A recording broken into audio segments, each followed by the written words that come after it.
একটা প্রশ্ন হলো যে আমার মা এবং স্ত্রীর মধ্যে বনিবনা হয় না। এ নিয়ে আমি প্রায় বিব্রতকর পরিস্থিতিতে পড়ি। কিভাবে তাদের মধ্যে পারস্পরিক সৌহার্দ্য প্রতিষ্ঠা করতে পারি, পরামর্শ দিয়ে বাধিত করবেন। প্রিয় দর্শক, মা এবং স্ত্রীর মধ্যে যখন বনিবনা হয় না, তখন আসলে ছেলেদের জন্য, স্বামীর জন্য, স্বামী হিসাবে ছেলেদের জন্য অনেক কঠিন পরিস্থিতির মুখোমুখি হতে হয়। অনেকটা পাটা পুতুর ঘষাঘষিতে যেরকম মরিচ বা অন্যান্য জিনিসপত্র যেগুলো আমরা বেঁটে থাকি, সেগুলোর অবস্থা যেরকম কাহিল থাকে, ঠিক একই রকম অবস্থা ছেলেদের হয়ে থাকে।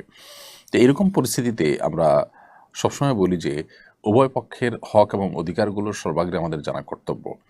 স্ত্রীর হক কী, মায়ের হক কী, সেটা আমাদের জানতে হবে। একজনের দিকে আমি টানতে গিয়ে যদি অন্যজনের প্রতি অবিচার হয়, অন্যজনের হক যদি নষ্ট হয়, তাহলে সেটা ভুল হবে এবং সঠিক কাজ হবে না। তো এই জন্য সবার হক এবং সবার প্রাপ্যগুলো আমাদেরকে আগে ভালো করে জানতে হবে।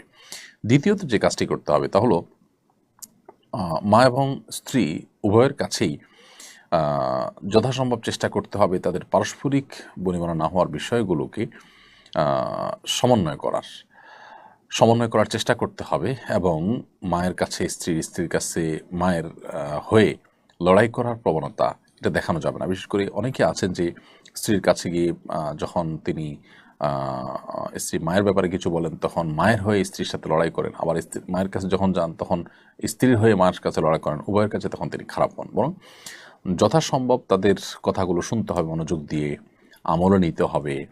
এবং যদি তারা কোনো ভুল ধারণার মধ্যে থাকে একজন অপরজনের প্রতি, তাহলে সেটাকে খুব বিনয়ের সাথে সম্ভব হলে বোঝানোর চেষ্টা করতে হবে। আর যদি মনে হয় যে বোঝালে হিতে বিপরীত হবে, তাহলে চুপচাপ থেকে প্রয়োজনে কোনো রকম সায় দিয়ে অন্য কাউকে দিয়ে বোঝানোর চেষ্টা করতে হবে। কিন্তু এর মানে এই না যে কোনো জুলুম হলে, অবিচার হলে আপনি নির্বিকার থাকবেন, কিন্তু যথাসম্ভব এই ক্ষেত্রে ব্যালেন্স করার চেষ্টা আমাদের করতে হবে। এবং এটা করতে যদি আমরা ভুল করি, তাহলে সেক্ষেত্রে এর জন্য আমাদেরকে অনেক মূল্য দিতে হতে পারে। এরপরে প্রশ্ন দেখতে পাচ্ছি, 10ই মুহররমের ফজিলতের সঙ্গে কারবালার সম্পর্ক কতটুকু? এদিনের করণীয় বর্জনের সম্পর্কে জানাবেন। আসন্ন বুধবার 17ই জিলহজ ইনশাআল্লাহ এবছর আশুরা, এবং আশুরার এই দিনে আমরা জানি প্রিয় নবী সাল্লাল্লাহু আলাইহি সাল্লাম বলেছেন যে মুসা আলাইহিস সালামকে আল্লাহ রাব্বুল আলামিন ফেরাউনের বিপরীতে আল্লাহ তাআলা বিজয় দিয়েছেন তাকে এবং বনী ইসরাঈলকে। তো এই নেয়ামতের শুকরিয়া স্বরূপ তিনি সিয়াম পালন করেছেন। এই মুহররমের 10 তারিখ বা আশুরা মূলত মুসা আলাইহিস সালামের বিজয়ের দিন হলেও, আনন্দের দিন হলেও, এই দিনে একই দিনে নবী করিম সাল্লাল্লাহু আলাইহি সাল্লাম প্রিয় দৌহিত্র হুসাইন রাদিয়াল্লাহু তাআলা আনহু নির্মমভাবে কারবালার প্রান্তরে শাহাদাত বরণ করেন সপরিবারে। তো একটি বিজয়ের দিনে একটি দুঃখের এবং বেদনার ঘটনাও ঘটেছে, যার কারণে আমাদের জন্য একটা মিশ্রিত অনুভূতির একটি দিনে পরিণত হয়েছে। একদিকে মুসা আলাইহিস সালামের বিজয়, অপরদিকে হুসাইন রাদিয়াল্লাহু তাআলা আনহুর সপরিবারে শাহাদত। তো এই কারণে 10ই মুহররমের যে মূল তাৎপর্যের দিক, এটি মুসা আলাইহিস সালামের বিজয়ের যে দিবস, সেটি কোনোভাবে ম্লান হয়ে যাবে না বা হারিয়ে যাবে না, কারণ এটি হাদিস দ্বারায় প্রমাণিত এবং নবী সাল্লাল্লাহু আলাইহি সাল্লাম সেটিকে আমল করেছেন, উদযাপন করেছেন সিয়াম পালন করার মাধ্যমে। অতএব কারবালা ঘটনার কারণে সেটাকে আমরা ভুলে যাওয়াটা ভুল হবে। তবে হ্যাঁ, একই দিনে কারবালার ঘটনা ঘটেছে, সেজন্য 10ই মুহররমের এই দিনটি, আসলে দিনটিতে আমাদের কারবালার ঘটনার কথাও স্মরণ হয়, শাহাদাতের কথাও স্মরণ হয়। সম্পর্কে এটুকুই যে একই দিনে কারবালা ঘটনাটিও ঘটেছে, হুসাইন শাহাদাতের ঘটনাও 10ই মুহররম ঘটেছে। তবে এই দিনে করণীয় এবং বর্জনীয় সম্পর্কে আমরা বলবো যে এই দিন উপলক্ষে সিয়াম পালন করা, দুটি সিয়াম পালন করা, আশুরার দিনের পাশাপাশি তার আগের দিন অথবা পরের দিন 9, 10 অথবা 10-11 এভাবে সিয়াম পালন করাটা হলো সুন্নাহ। এর বাইরে 10ই মুহররম বা আশুরা উপলক্ষে বিশেষ কোনো করণীয় নেই। আমরা অনেকে এই দিন উপলক্ষে নানা করণীয়, নানা বর্জনীয় কথা বলি, বা কি করণীয় হাদিস আলোকে একেবারে স্পেসিফিকলি যদি আমরা বলতে চাই, তাহলে এটাই হলো এই দিনের একমাত্র করণীয় এবং বর্জনীয় এবং লক্ষণীয় বিষয়। এরপরে মোহাম্মদ আব্দুর রহমান লিখেছেন, আমি একটি রেস্টুরেন্টে চাকরি করি। এখানে হালাল হারাম দুই রকমের খাবারই বিক্রি হয়। আমার উপার্জন কি হালাল হচ্ছে? যদি কোনো রেস্টুরেন্টে হালাল হারাম দুই রকমেরই উপার্জন করার অপশন খোলা থাকে, তাহলে সেক্ষেত্রে আমরা চেষ্টা করব যথাসম্ভব এ ধরনের রেস্টুরেন্টের চাকরি না করার। বিশেষ করে আমাদের যে সমস্ত বন্ধুরা, যে সমস্ত ভাইরা বাইরে থাকেন, পশ্চিমা দুনিয়াতে থাকেন, ইউরোপ, আমেরিকা ইত্যাদিতে থাকেন, তাদের অনেকেই কিন্তু আমি জানি যে এ ধরনের পরিস্থিতির মুখোমুখি। অর্থাৎ তারা সেখানে রেস্টুরেন্টের চাকরির অফারই বেশি পেয়ে থাকেন, রেস্টুরেন্টের চাকরির অপশন বেশি থাকে। তো এইরকম জায়গাতে দুঃখিত, এরকম জায়গাতে যে হালাল হারাম মিশ্রণ থাকে এবং হারাম খাবার ইত্যাদি সার্ভ করার আগে সেখানে চাকরি আমরা অনেকে করে থাকি। তো আসলে এই জায়গায় চাকরি করা জায়েজ নয়। আপনি একজন মুসলিম হিসাবে আপনার দিনদারিতা, আপনার আল্লাহ ভীরুতা, আল্লাহর আদেশ নিষেধগুলো পালন হচ্ছে কি হচ্ছে না, এগুলো করতে পারছেন কি পারছেন না, এটা হলো আপনার জীবনের সবচেয়ে গুরুত্বপূর্ণ বিষয়। সেটি ঠিক রেখে বাকি সব কাজ আপনি করবেন। যদি সেখানে আপনার কোনো প্রকার ত্রুটি হয়, বিচ্যুতি হয় এবং কোনো প্রকার অসুবিধা তৈরি হয়, তাহলে সেক্ষেত্রে আপনি সেখানে কোনো প্রকার কম্প্রোমাইজে যাবেন না। এটি হলো কোরআন এবং সুন্নাহর নির্দেশনা। অতএব এই বিষয়টিতে আমাদের খুব সিরিয়াসলি খেয়াল রাখতে হবে। আল্লাহ আমাদেরকে তৌফিক দান করুন। আর যদি হালাল হারাম দুই রকমের খাবার বিক্রি হয়, আপনি হারাম খাবারের কোনো হেল্প করতে হয় না, হালাল খাবার হেল্প করেন, হালাল খাবার সার্ভ করেন, হারামগুলো অন্য কেউ সার্ভ করে, এটা করতে ওকে বলে আপনি মানাতে পারেন এবং আপনি নিজে প্রত্যক্ষ পরোক্ষভাবে হারাম খাবার এর সাথে না জড়িয়ে থাকতে পারেন, তাহলে সেক্ষেত্রে এটি সুযোগ আছে। যদি আপনি এমন কোনো কাজ করেন সেখানে যে কাজে আসলে কোনো হারাম খাবারের সার্ভ করা বা তার আগায় দেওয়া বা রান্না করা বা ধোয়া বা কোনোভাবে সেটার সাথে জড়িত হওয়ার ব্যাপার না থাকে, তাহলে সেক্ষেত্রে আপনার চাকরি জায়েজ হতে পারে। কোনো দুর্নীতিবাজকে নামাজ পড়তে কিংবা হজ করতে দেখা যায়। তাদের দুর্নীতি ধরা পড়ার পর তাদের এই ধরনের ব্যক্তিগত ইবাদতের ছবি ভাইরাল হলে মানুষ তাদের এসব বাহ্যিক ধর্মপ্রচার নিয়ে কটু কথা বলে। বিষয়টি আপনি কিভাবে দেখেন? দেখুন, যারা দুর্নীতি করে এদের বেশিরভাগ মানুষই দেখবেন যে তারা নিজেদেরকে সেকুলার দাবি করেন, বিভিন্ন রাজনৈতিক দলের তারা কর্মী নিজেকে পরিচয় দেন। দেখা গেল যে রবীন্দ্র সঙ্গীত শিল্পী, তিনি সরকারি জমি দখল করে সঙ্গীত একাডেমি করেছেন, সমালোচনা হয়েছে। তো এই সময়টাতে রবীন্দ্র সঙ্গীত চর্চা নিয়ে তো সমালোচনা হয় না, বা তার দুর্নীতিবাজ ব্যক্তির সেকুলার মন মানসিকতা বা চিন্তাধারা নিয়ে তো সমালোচনা হয় না।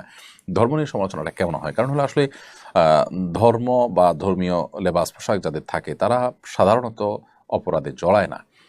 তো তাদের যে ক্লিন ইমেজ আছে, এই ক্লিন ইমেজ যখন আপনার কোনোভাবে কেউ নষ্ট করার চেষ্টা করে, কোনো দুর্নীতিবাজ যখন সেটাকে ধারণ করে, তখন এটা চোখে পড়ে, যার কারণে এটা সমালোচনাটা বেশি হয়।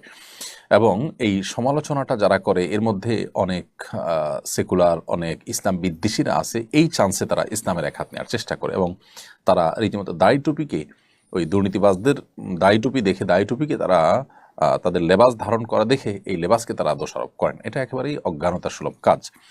কারণ 10 টাকার নোট জাল হয় না, 1000 টাকার নোটের জাল হয়। কারণ 1000 নোটের মূল্য এবং ভ্যালু অনেক বেশি, 10 টাকার নোটের তেমন কোনো মূল্য নেই। তো যার জাল হয় সে আসলে দোষী হয় না।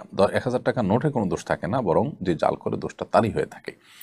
বরং তার জাল করা দেখে 1000 টাকা নোটের মূল্য এবং মর্যাদা বোঝা যায়। ঠিক একইভাবে যে দুর্নীতিবাজ, সে যদি ধর্মীয় লেবাস ধারণ করে, তাহলে সে এই ধর্মীয় লেবাস ধারণ করে সে মূলত ধর্মীয় লেবাস, এটা যে অনেক মর্যাদার, এটা যে অনেক সম্মানের, এটা যে সততার প্রতীক, এটা সে বরং প্রমাণ করেছে। এবং এখানে দোষটা তার, লেবাসের এখানে কোনো দোষের বিষয় না, বরং এখান থেকে লেবাসের মর্যাদা আরও মাহাত্ম আরও বেশি ফুটে ওঠে।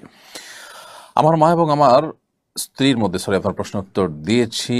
এরপরের প্রশ্ন হলো, দেশে কোটা বিরোধী আন্দোলন চলছে, রাস্তা ব্লক করে আন্দোলন হচ্ছে, আবার পুলিশে হামলা করতেছে ছাত্রদের উপরে, সম্পর্কে ইসলাম কি বলে? আমরা কোটা বিষয়ের আগে গত লাইভের সম্ভবত একটা প্রশ্নের উত্তর দিয়েছি। আমরা বলেছি যে কোটার ব্যাপারে যদি একেবারে যৌক্তিক পর্যায়ে, যৌক্তিক পরিসরে কোটা থাকে, কোনো পঙ্গু, কোনো আপনার অসহায় পিছিয়ে থাকা মানুষকে আগায় আনার জন্য অথবা বিশেষ কোনো অবদানের জন্য কোনো ব্যক্তির পুরস্কার স্বরূপ, তাহলে সেটা ইসলাম অ্যালাউ করে ওই পরিসরে। কিন্তু এর বাইরে আপনার কোটা যদি অযৌক্তিক হারে থাকে এবং সুবিধাবঞ্চিত মানুষদেরকে আগায় দেওয়ার এবং যারা কোনো ক্ষেত্রে অবদান রেখেছে তাদেরকে কোনো সুবিধা দিতে গিয়ে জেনারেল পিপলকে যদি সুবিধা তাদের তুলনায় অনেক কম দেওয়া হয়, সামান্য কিছু মানুষের স্বার্থ রক্ষা করতে গিয়ে যদি মেজরিটি মানুষের স্বার্থ ক্ষুণ্ণ হয়, তাহলে সেটা অবশ্যই শরীয়তের দৃষ্টিকোণ থেকে বা কোনো বিবেচনাতে সেটা জায়েজ হওয়ার কথা নয়। সো এই বিষয়টা নির্ভর করে যে আসলে রেশিওটা কি থাকছে, যৌক্তিক থাকছে নাকি অযৌক্তিক থাকতে, বাকি মূল বিষয়টা নিষিদ্ধ নয়, এটি মৌলিকভাবে কোনো অপরাধ নয়। মেয়েদের কোটা বিষয়ে আমরা বলেছি বিভিন্ন সময় যে মেয়েদের আল্লাহ রাব্বুল আলামিন সৃষ্টি করেছেন, তারা একটা সংসারের আভ্যন্তরীণ দিকগুলো দেখবেন, আল্লাহ তাআলা তাদের শারীরিক কাঠামোটা তৈরি করেছেন সেভাবে। আপনি দেখুন নারীর শারীরিক কাঠামোটাই এরকম যে তিনি বাসা বাড়িতে তার অবস্থান করা, তার বাসা বাড়িতে কাজ করা তার জন্য অধিকতর উপযোগী, গর্ভধারণ করার ক্ষমতা, তার বক্ষে সন্তানের খাবার, এসব বিষয়গুলো প্রমাণ করে যে আসলে তিনি পুরুষের মতো বাহিরে কাজ করে বেড়াবেন না সাধারণ অবস্থাতে, কিন্তু মেয়েদের অঙ্গনে মেয়েদের সার্ভিস দেওয়ার মতো কাজগুলো যে বিষয়গুলো আছে সেই বিষয়গুলোতে তিনি অবশ্যই কাজ করবেন, এবং এই জায়গাটাতে তিনি যখন কাজ করবেন তখন তার পর্দাপ্রসিত বিষয়গুলো যথাসম্ভব লক্ষ্য করা হবে। অতএব মেয়েরা বাইরে কাজ করা তাদের জন্য ইসলাম জায়েজ রেখেছে, কিন্তু তাদেরকে কোটা দিয়ে বিভিন্ন কোটার মাধ্যমে তাদেরকে বাহিরে বের করে আনা এবং পুরুষদের তুলনায় তাদেরকে অগ্রাধিকার দেওয়া, এগুলোর কারণে সমাজে অস্থিরতা তৈরি হয়। পশ্চিমারা আমাদেরকে, যারা যখন ক্ষমতা আসেন আমাদের সরকাররা, তারা এ সমস্ত আপনার কাজের বিনিময়ে লোন টোন দিয়ে, একরকম লোন টোন ইত্যাদির মধ্যে শর্ত দিয়ে তারা নারীর ক্ষমতায়নের নাম দিয়ে মেয়েদের অযৌক্তিক হারে কোটা দিয়ে পুরুষদের কাজের পথগুলোকে তারা বন্ধ করে দিচ্ছেন। আমাদের মা বোনরা আমাদেরই আপনার পরিবারের অংশ, তারা আমাদের আপন, আমরা তাদের মধ্যে কোনো ডিভাইডেশন করতে চাই না, কিন্তু কুচক্রী মহল তারা মূলত এই কাজের মাধ্যমে আমাদের সমাজে যে সংকটটা তৈরি করছে সেটা হয়তো অনেকে আমরা ধরতে পারছি না। শত শত হাজারো যুবক বেকার থাকছে, আবার বহু মহিলারা কাজ করছেন, যেখানে মহিলাদের কাজ না করলেও চলে অথবা পুরুষরা তার চাইতে ভালো কাজ করতে পারবে না, সেখানে দেখা যাচ্ছে মেয়েদেরকে সেখানে কাজ করতে দেওয়া হচ্ছে। তো এই বিষয়গুলোর কারণে পুরুষদের মধ্যে বেকারত্ব তৈরি হচ্ছে, যার ফলে সন্ত্রাস, চাঁদাবাজি, মাদক এগুলোর পরিমাণ বেড়ে যাচ্ছে। যার কারণে এগুলোকে নিয়ন্ত্রণ করতে হলে এই অযৌক্তিক হারে যে কোটার আপনার বন্টন রয়েছে বা কোটা রয়েছে সেটিকে অবশ্যই সংশোধন বা সংস্কার করা প্রয়োজন আছে। বিশেষ করে আমি স্পেসিফিকলি এই জায়গাটায় বললাম, নার্সিং পেশা সারা পৃথিবীতে মেয়েদের অগ্রাধিকার দেওয়া হয়। এর পক্ষে যত যুক্তি দেওয়া হোক না কেন, পুরুষদের কি নার্সিং পেশা করতে ইচ্ছা করে না? তাদেরকে অগ্রাধিকার না দেওয়ার কি কারণ থাকতে পারে? এবং মেয়েদেরকে, তাদেরকে যে আমরা বাহিরে চাকরি দেওয়ার নাম করে, স্বাধীনতা বা অধিকার দেওয়ার নাম করে তাদেরকে আমরা বাহিরে বের করছি, তাদের আভ্যন্তরীণ যে কাজটা, ঘরের ভেতরে যে কাজটা, তাদের শারীরিক কাঠামোতে আল্লাহ তাআলা যে সমস্ত দায়িত্বের বিষয় দিয়ে রেখেছেন, সেগুলো কি কোনোটা পুরুষরা করতে পারছেন? তাহলে সেক্ষেত্রে তাদেরকে অধিকার দেওয়া হচ্ছে নাকি তাদের দিয়ে ডাবল ডিউটি করানো হচ্ছে? বিষয়টা অনেক আলোচনা সাপেক্ষ, যাই হোক সেটা ভিন্ন বিষয়। আমরা কোটার সম্পর্কে এতটুকু বললাম যে এটি মৌলিকভাবে ইসলামের দৃষ্টিকোণ নাজায়েজ না হলেও এটির যৌক্তিক পরিসর থাকা গুরুত্বপূর্ণ। অযৌক্তিক পরিসর থাকলে সেটি অবশ্যই গুনাহের বিষয় হবে বা অন্যায় হবে। এক পুলিশ অফিসার ছাত্রাবস্থায় নবী সাল্লাল্লাহু আলাইহি ওয়াসাল্লামের অবমাননা করে ব্লগ লিখেছিলেন। সাম্প্রতিক কিছু ঘটনার প্রেক্ষিতে তার পুরনো বিষয় নিয়ে অনলাইনে আলোচিত হওয়ার পর তিনি নিজেকে মুসলিম দাবি করেছেন। পূর্বের অবস্থান তার ভুল ছিল, সেটা স্বীকার করে ক্ষমাও চেয়েছেন। এখন আমরা তার বিষয়ে কি অবস্থান গ্রহণ করব? অনেকে বলে খাদিম রাসূলের কোনো তওবা কবুল হয় না। দেখুন, বিষয়টা নিয়ে বেশ আলোচনা সমালোচনা চলছে এবং আমরাও এটা নিয়ে লিখেছি, বলেছি। একজন মানুষ তিনি তার ছাত্র জীবনে এমন কিছু কথা বলেছেন যেগুলো নবী সাল্লাল্লাহু আলাইহি ওয়াসাল্লামের অবমাননার শামিল, যেগুলা একজন মুসলিম কখনো করতে পারেন না। প্রথমত আমাদের দেখা দরকার যে এ ধরনের পরিস্থিতি কেন হয়। শুধু তিনি নন, আমাদের সমাজে অনেক মুসলমানের ঘরে জন্ম নেওয়া সন্তান আছেন যারা এই পথে যাচ্ছেন। এর অন্যতম প্রধান কারণ হলো আমাদের শিক্ষা কারিকুলামে, আমাদের সিলেবাসে, পাঠ্যপুস্তকে এমনভাবে ইসলাম বিদ্বেষ বা ইসলামের প্রতি সন্দেহ, সংশয় নানাভাবে ঢুকিয়ে দেওয়া হয়েছে। বিশেষ করে বিদেশি এনজিওগুলো সরকারের এই বিষয়ে দায়িত্বশীল লোকদেরকে ভুলভাল বুঝিয়ে তাদের এজেন্ডাগুলো নানা সময় তারা পুশ করেছে। এগুলোর ফলশ্রুতিতে আমাদের জেনারেল শিক্ষিতদের একটা বড় অংশ কিন্তু তারা বিপদগামিতার পথে চলে গেছে। তো এই বাস্তবতার কারণে শুধু এই পুলিশ অফিসারই নয়, আরও অনেকেই এ ধরনের পথে পা বাড়িয়েছেন। তো তাদেরকে প্রপার ইসলামী শিক্ষা দেওয়া যায়নি, অথবা তাদেরকে শিক্ষা কারিকুলামে যে ইসলামোফোবিয়া বা ইসলাম বিদ্বেষ নানাভাবে যে ঢুকিয়ে দেওয়া হয়েছে, এটা থেকে তাদেরকে রক্ষা করা যায়নি, যার কারণে তারা হয়তো এই পথে চলে গেছেন। এরপর যদি কারোর বোধোদয় হয় এবং তিনি যদি তার ভুল বুঝতে পারেন এবং ভুল স্বীকার করেন এবং ক্ষমা চান, তওবা করেন, তাহলে সেক্ষেত্রে আমরা তার সেই ভুল স্বীকার করাটাকে অবশ্যই অ্যাপ্রিসিয়েট করব এবং অ্যাপ্রিসিয়েট করা উচিত। বিশেষ করে তিনি যখন প্রকাশ্যে এরকম ক্ষমা চাইবেন এবং নিজের পূর্বের অবস্থান ভুল ছিল এটা তিনি স্বীকার করবেন, তাহলে সেক্ষেত্রে আর তাকে নিয়ে আমাদের বাড়াবাড়ি করা এটা উচিত হবে না। বিশেষ করে একজন মানুষ যখন সুন্দর এবং সত্যের পথে তিনি আসতে চাইবেন, তখন তাকে যতটুকু সম্ভব আমাদের চেষ্টা করা উচিত সাধুবাদ জানানো, আসার পথটা সুগম রাখা। আর শাতিমে রাসূলের ব্যাপারে অনেক উলামায়ে কেরাম বলেছেন যে তওবা তিনি যদি করেন আল্লাহ সুবহানাহু ওয়া তাআলার কাছে তওবা কবুল হবে, এটা নিয়ে কোনো দ্বিমত কারণ নেই। সারা বিশ্বের সব উলামায়ে কেরামের ইজমা রয়েছে যে আল্লাহ সুবহানাহু ওয়া তাআলার কাছে কবুল হবে। আর এর বাইরে এই তওবাটা মানুষের কাছে কবুল হবে কিনা, আমাদের দুনিয়ার বিচারে কবুল হবে কিনা, শাতিম রাসূলের যে শাস্তি সেটা থেকে তিনি শরিয়ার যে শাস্তি রয়েছে শরিয়ার বিচার ব্যবস্থাতে, সেটা তার উপরে শরিয়ার বিধান অনুযায়ী কার্যকর হবে কিনা, এই বিষয়ে ওলামাদের মধ্যে ইখতিলাফ রয়েছে। ইমাম আবু রহমতুল্লাহের মত এবং ইমাম আবু রহমতুল্লাহের মাযহাবের আপনার মুফতাবিহি মত, যেটি ইমাম আবু রহমতুল্লাহের দুই ছাত্র আবু ইউসুফ মুহাম্মদ রহমতুল্লাহের মত এবং শাফি রহমতুল্লাহের প্রসিদ্ধ মত এবং আহমদ মালিক রহমতুল্লাহের একটা মত হলো যে তার তওবা কবুল হবে, যদি এর বিপরীতেও অনেক ইমামদের মত রয়েছে। তো যেহেতু হানাফি মাযহাব এবং শাফিঈ মাযহাব প্রসিদ্ধ মাযহাব অনুযায়ী মত অনুযায়ী আপনার তার তওবা কবুল হবে, সো এরকম ব্যক্তি যদি তওবা করেন তার তওবা আল্লাহ সুবহানাহু ওয়া তাআলার কাছে কবুল হবেই, যদি তিনি খালেস অন্তরে তওবা করে থাকেন, আর মানুষের কাছে সে তওবা কবুল হবে এবং আমরা তার তওবাকে আপনার অ্যাপ্রিসিয়েট করব, বিশেষ করে তাকে ভালো পথে আসার পথটাকে সুগম করে দেব ইনশাআল্লাহ বিদিল্লাহ। বাকি অন্তরে যদি কারোর ভিন্ন কিছু থাকে তিনি আল্লাহর কাছে জবাবদিহি করবেন। প্রকাশ্যে ভুল স্বীকার করে ক্ষমা চাওয়ার পর একজন মানুষ নিজের ইসলাম চর্চার ব্যাপারে তিনি অগ্রসর হওয়ার পর ছাত্র জীবনে অনেক আগে তিনি যে ভুল করেছেন সেই বিষয়ে আল্লাহ তাআলা তাকে ক্ষমা করুন, আমরা সেই দোয়া তার জন্য করবো এবং তাকে হেদায়েতের দোয়া তার জন্য আমরা করবো ইনশাআল্লাহ তাআলা। তরুণদের মধ্যে ফুটবল ক্রিকেট নিয়ে উন্মাদনা লক্ষ্য করা যায়, বিশেষত ফুটবলারদের লাইফস্টাইল অনেকে ফলো করে, শরীরে তাদের মতো ট্যাটু আঁকা এবং হেয়ার কাট গ্রহণের প্রবণতা দেখা যায়। তাদের পর ইসলাম কি বলে? দেখুন, একজন মুসলমানের আইডল হবেন প্রিয় নবী সাল্লাল্লাহু আলাইহি ওয়াসাল্লাম। প্রিয় নবী সাল্লাল্লাহু আলাইহি ওয়াসাল্লাম এবং সাহাবায়ে কেরাম খোলাফা রাশেদা তারা হবেন মুসলমানের আইডল, মুসলমানের আদর্শ। এর বাইরে মুসলমানদের কোনো আইডল বা কোনো আদর্শ আসলে অমুসলিমদের মধ্যে থাকতে পারে না। আদর্শিক দেউলিয়াপনার কারণে আমাদের মুসলমানদের মধ্যে একটা শ্রেণীর মানুষদেরকে দেখা যায় যে তারা বিভিন্ন ক্রিকেটার, বিভিন্ন ফুটবলার, বিভিন্ন তথাকথিত তারকাদের তারা ভক্ত অনুরক্ত হয় এবং তাদের বিভিন্ন বিষয়ের তারা অনুসরণ অনুকরণ করে।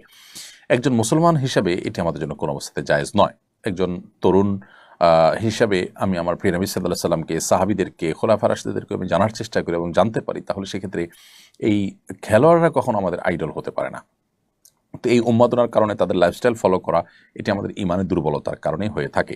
আপনি যদি প্রিয় নবী সাল্লাল্লাহু আলাইহি সাল্লাম, সাহাবায়ে কেরামের বীরত্ব গাথা জানেন, আপনি যদি তাদের আত্মত্যাগ জানেন, আপনি যদি তাদের মানবিক গুণাবলীর কথা জানেন, আপনি যদি তাদের জীবনের যে উন্নত দিকগুলো আছে সেগুলো যদি আপনি জানেন, তাহলে সেক্ষেত্রে আপনি কখনো কোনো ফাসিক, কোনো কাফের, কোনো আল্লাহ দ্রোহী, কোনো জাহান্নামের পথযাত্রী কোনো মানুষের আপনি অন্ধ অনুকরণ বা অনুসরণ করতে পারেন না, বা তার ভক্ত আপনি অন্তত হতে পারেন না। তো নবী করিম সাল্লাল্লাহু আলাইহি ওয়াসাল্লাম বলেছেন, মান তাশাব্বাহা বিকওমিন ফাহুয়া মিনহুম, যে ব্যক্তি কারোর সাদৃশ্য গ্রহণ করবে, কোনো সম্প্রদায়ের, কোনো দলের মানুষের সাদৃশ্য গ্রহণ করবে, সে তাদের অন্তর্ভুক্ত হবে। সো আপনি যদি আপনার আচার আচরণে, আপনার চলনে বলনে, আপনার পোশাক আশাকে এবং আপনার হেয়ার কাটিং ইত্যাদিতে এই সমস্ত ফাসিক ফাজেরদের অনুসরণ করেন, তাহলে সেক্ষেত্রে আপনি তাদের অন্তর্ভুক্ত হবেন। কিয়ামতের ময়দানে তাদের অবস্থান কি থাকবে, তারা আল্লাহর প্রতি অবিশ্বাসী হওয়ার কারণ সেটা বলাই বাহুল্য। তো এগুলো হলো আমাদের চিন্তাগত এবং আদর্শিক দেউলিয়াপনার কারণে হয়ে থাকে। আল্লাহ তাআলা আমাদেরকে হেদায়েত দান করুন। আর ট্যাটু আঁকা এমনিতেই তো নাজায়েজ এবং গুনাহের কথা, তাদের অনুসরণ করার কারণে সেটি ডাবল গুনাহের বিষয়ে পরিণত হবে। এরপর প্রশ্ন হলো, কারবালার ইতিহাস থেকে আমরা কি শিক্ষা লাভ করতে পারি? কারবালার যে ইতিহাস, সেই ইতিহাস থেকে আমাদের শিক্ষা লাভের অনেক বিষয় আছে। তোমার থেকে একটা হলো যে যাকে তাকে বিশ্বাস করতে নেই, বরং বুঝে শুনে মানুষকে বিশ্বাস করতে হয়। বিশেষ করে প্রতারক মুনাফিকদের ব্যাপারে সতর্ক থাকতে হয়। ইমানদার, নেককার, আল্লাহর প্রিয় বান্দারা মুনাফিকদের মুনাফিকিতে অনেক সময় বিভ্রান্ত হন, অনেক সময় ভুলের মধ্যে পা বাড়ান। এটা সরলতার কারণে, এটা ইমানের কারণে।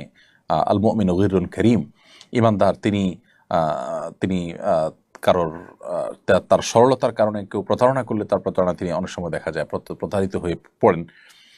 তবে একই ঘটনায় বা একই ইস্যুতে বারবার তিনি প্রতারিত হবেন না, সেটাও নবী সাল্লাল্লাহু আলাইহি ওয়াসাল্লাম বলেছেন যে মুমিন এক গর্তে দুইবার পড়বে না। তো হুসাইন রাদিয়াল্লাহু তাআলা আনহুকে যারা ডেকে নিয়ে গিয়েছিল, পরে তারা তাদের প্রতিশ্রুতি রক্ষা করেনি।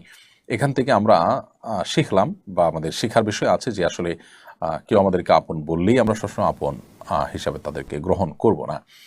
আবার সবচেয়ে বড় শিক্ষার বিষয় হলো যে তিনি অন্যায়ের সাথে কোনো আপোষ করেননি। তিনি যদি আপোষ করতেন তাহলে হয়তো তার এই পরিণতি হতো না। তো এখান থেকে জুলুম, অন্যায় এবং অনাচারের বিরুদ্ধে নিজেদের অবস্থানকে সুদৃঢ় এবং শক্ত রাখার শিক্ষাটা হলো কারবালার সবচেয়ে বড় শিক্ষা। আল্লাহ তাআলা আমাদের সবাইকে এই শিক্ষাগুলো, আরও যে শিক্ষাগুলো আছে সেগুলো অর্জন করার, সেগুলো আমাদের জীবনে ধারণ করার তৌফিক দান করুন। সেই সাথে হোসেন রাদিয়াল্লাহু তাআলা সহ সপরিবারে সেখানে যারা শাহাদাত বরণ করেছেন, শাহাদাতের উচ্চ মাকাম তাদেরকে দান করুন। তাদেরকে যারা নির্মমভাবে খুন করেছে, শহীদ করেছে, সেই পাপিষ্ঠদেরকে আল্লাহ তাআলা উপযুক্ত প্রাপ্য বুঝিয়ে দিন। এরপরে প্রশ্ন হলো, জেনারেল লাইন থেকে দায়ী হওয়ার উপায় কি? জেনারেল লাইন থেকে দায়ী হওয়ার, আল্লাহর পথের আহ্বানকারী হওয়ার সবচেয়ে বড় উপায় বা মাধ্যম হলো যে আপনি যেটাই জেনেছেন, শিখেছেন ইসলামের সৌন্দর্য বা এমন কোনো বিষয় যেটা ইসলামের ব্যাপারে মানুষকে মোটিভেটেড করে, এরকম বিষয় আপনি যেটি জেনেছেন সেটা অন্যের কাছে পৌঁছে দিবেন। কোনো সুসংবাদ জেনেছেন সেটা পৌঁছে দিবেন, কোনো সতর্কীকরণের বিষয় জানতে পেরেছেন সেটা আরেকজনের কাছে পৌঁছে দিবেন। এটি হবে আপনার দাওয়ার মাধ্যম।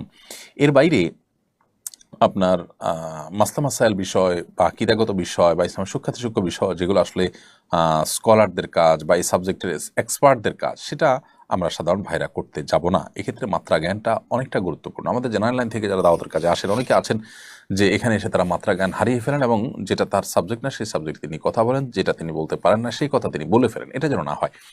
আমরা যতটুকু জানবো ততটুকু প্রচার শুরু করব। আর এর বাইরে বেসিক ইসলামের বেসিক বিষয়গুলো আমাদের শেখা দরকার। সেটার জন্য বিভিন্ন কোর্স করা যেতে পারে, বিভিন্ন বই পুস্তক পড়ে শেষ করা যেতে পারে, যাতে করে ইসলাম সম্পর্কে বেসিক ধারণা আমাদের হয়ে যায়।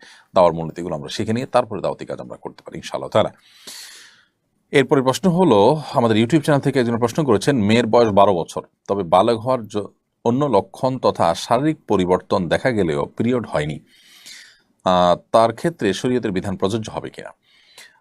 দেখুন, ছেলে বা মেয়ে উভয়ের প্রাপ্তবয়স্ক হওয়ার ক্ষেত্রে মূলনীতি হলো যে শারীরিক কাঠামোতে বালেগ হওয়ার যে আলামতগুলো আছে সেগুলো বা লক্ষণগুলো আছে সেগুলো দেখা গেলে তারা প্রাপ্তবয়স্ক হিসেবে বিবেচিত হবেন, তাদের বয়স যাই হোক না কেন।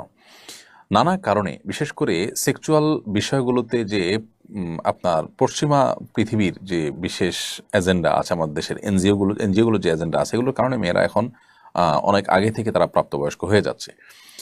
তো যাই হোক, ছেলে এবং মেয়েদের প্রাপ্তবয়স্ক হওয়ার যে লক্ষণ আছে, বালেগ হওয়ার যে লক্ষণ আছে, শরিয়া দৃষ্টিকোণ থেকে সেই লক্ষণগুলো পাওয়া গেলেই তাদেরকে বালেগ ধরা হবে। যেমন ছেলেদের ক্ষেত্রে দাড়ি গজানো, স্বপ্নদোষ হওয়া ইত্যাদি।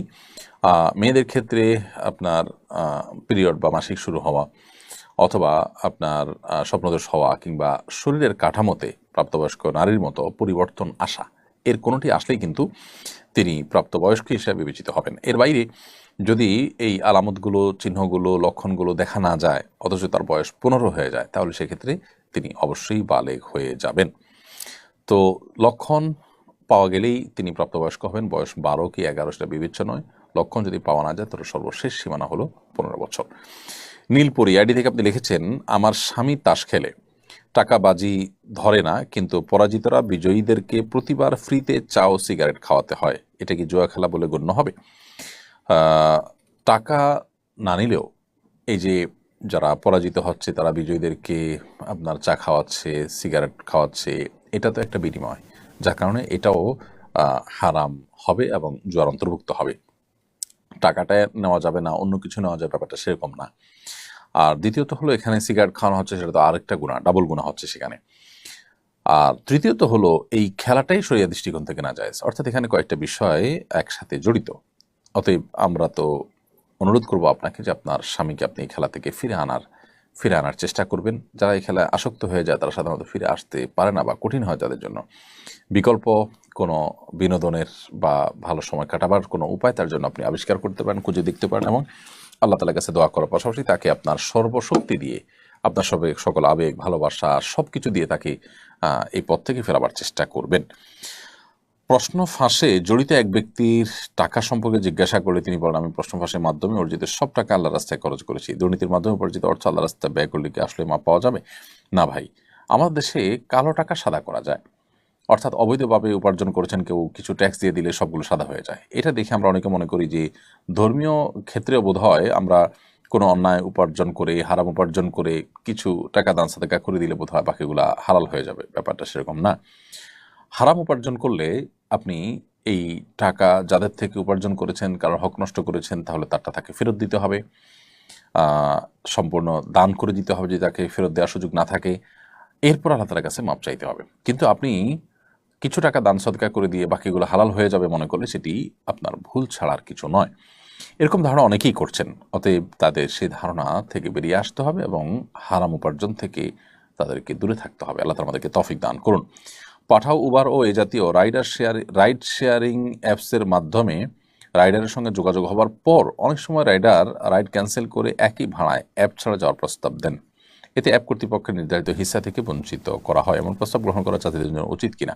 না, কোনো অবস্থাতে উচিত নয়। বিষয়ে আমরা এর আগেও প্রশ্ন উত্তর দিয়েছি। এটা এক ধরনের অন্যায় এবং এক ধরনের গুনাহের কাজ। কারণ যেই অ্যাপের মাধ্যমে রাইডার প্যাসেঞ্জারকে পেলেন, সেই অ্যাপ ডেভেলপ করেছেন, সেটা ম্যানেজমেন্ট করছেন, সেটা রিপেয়ার করছেন।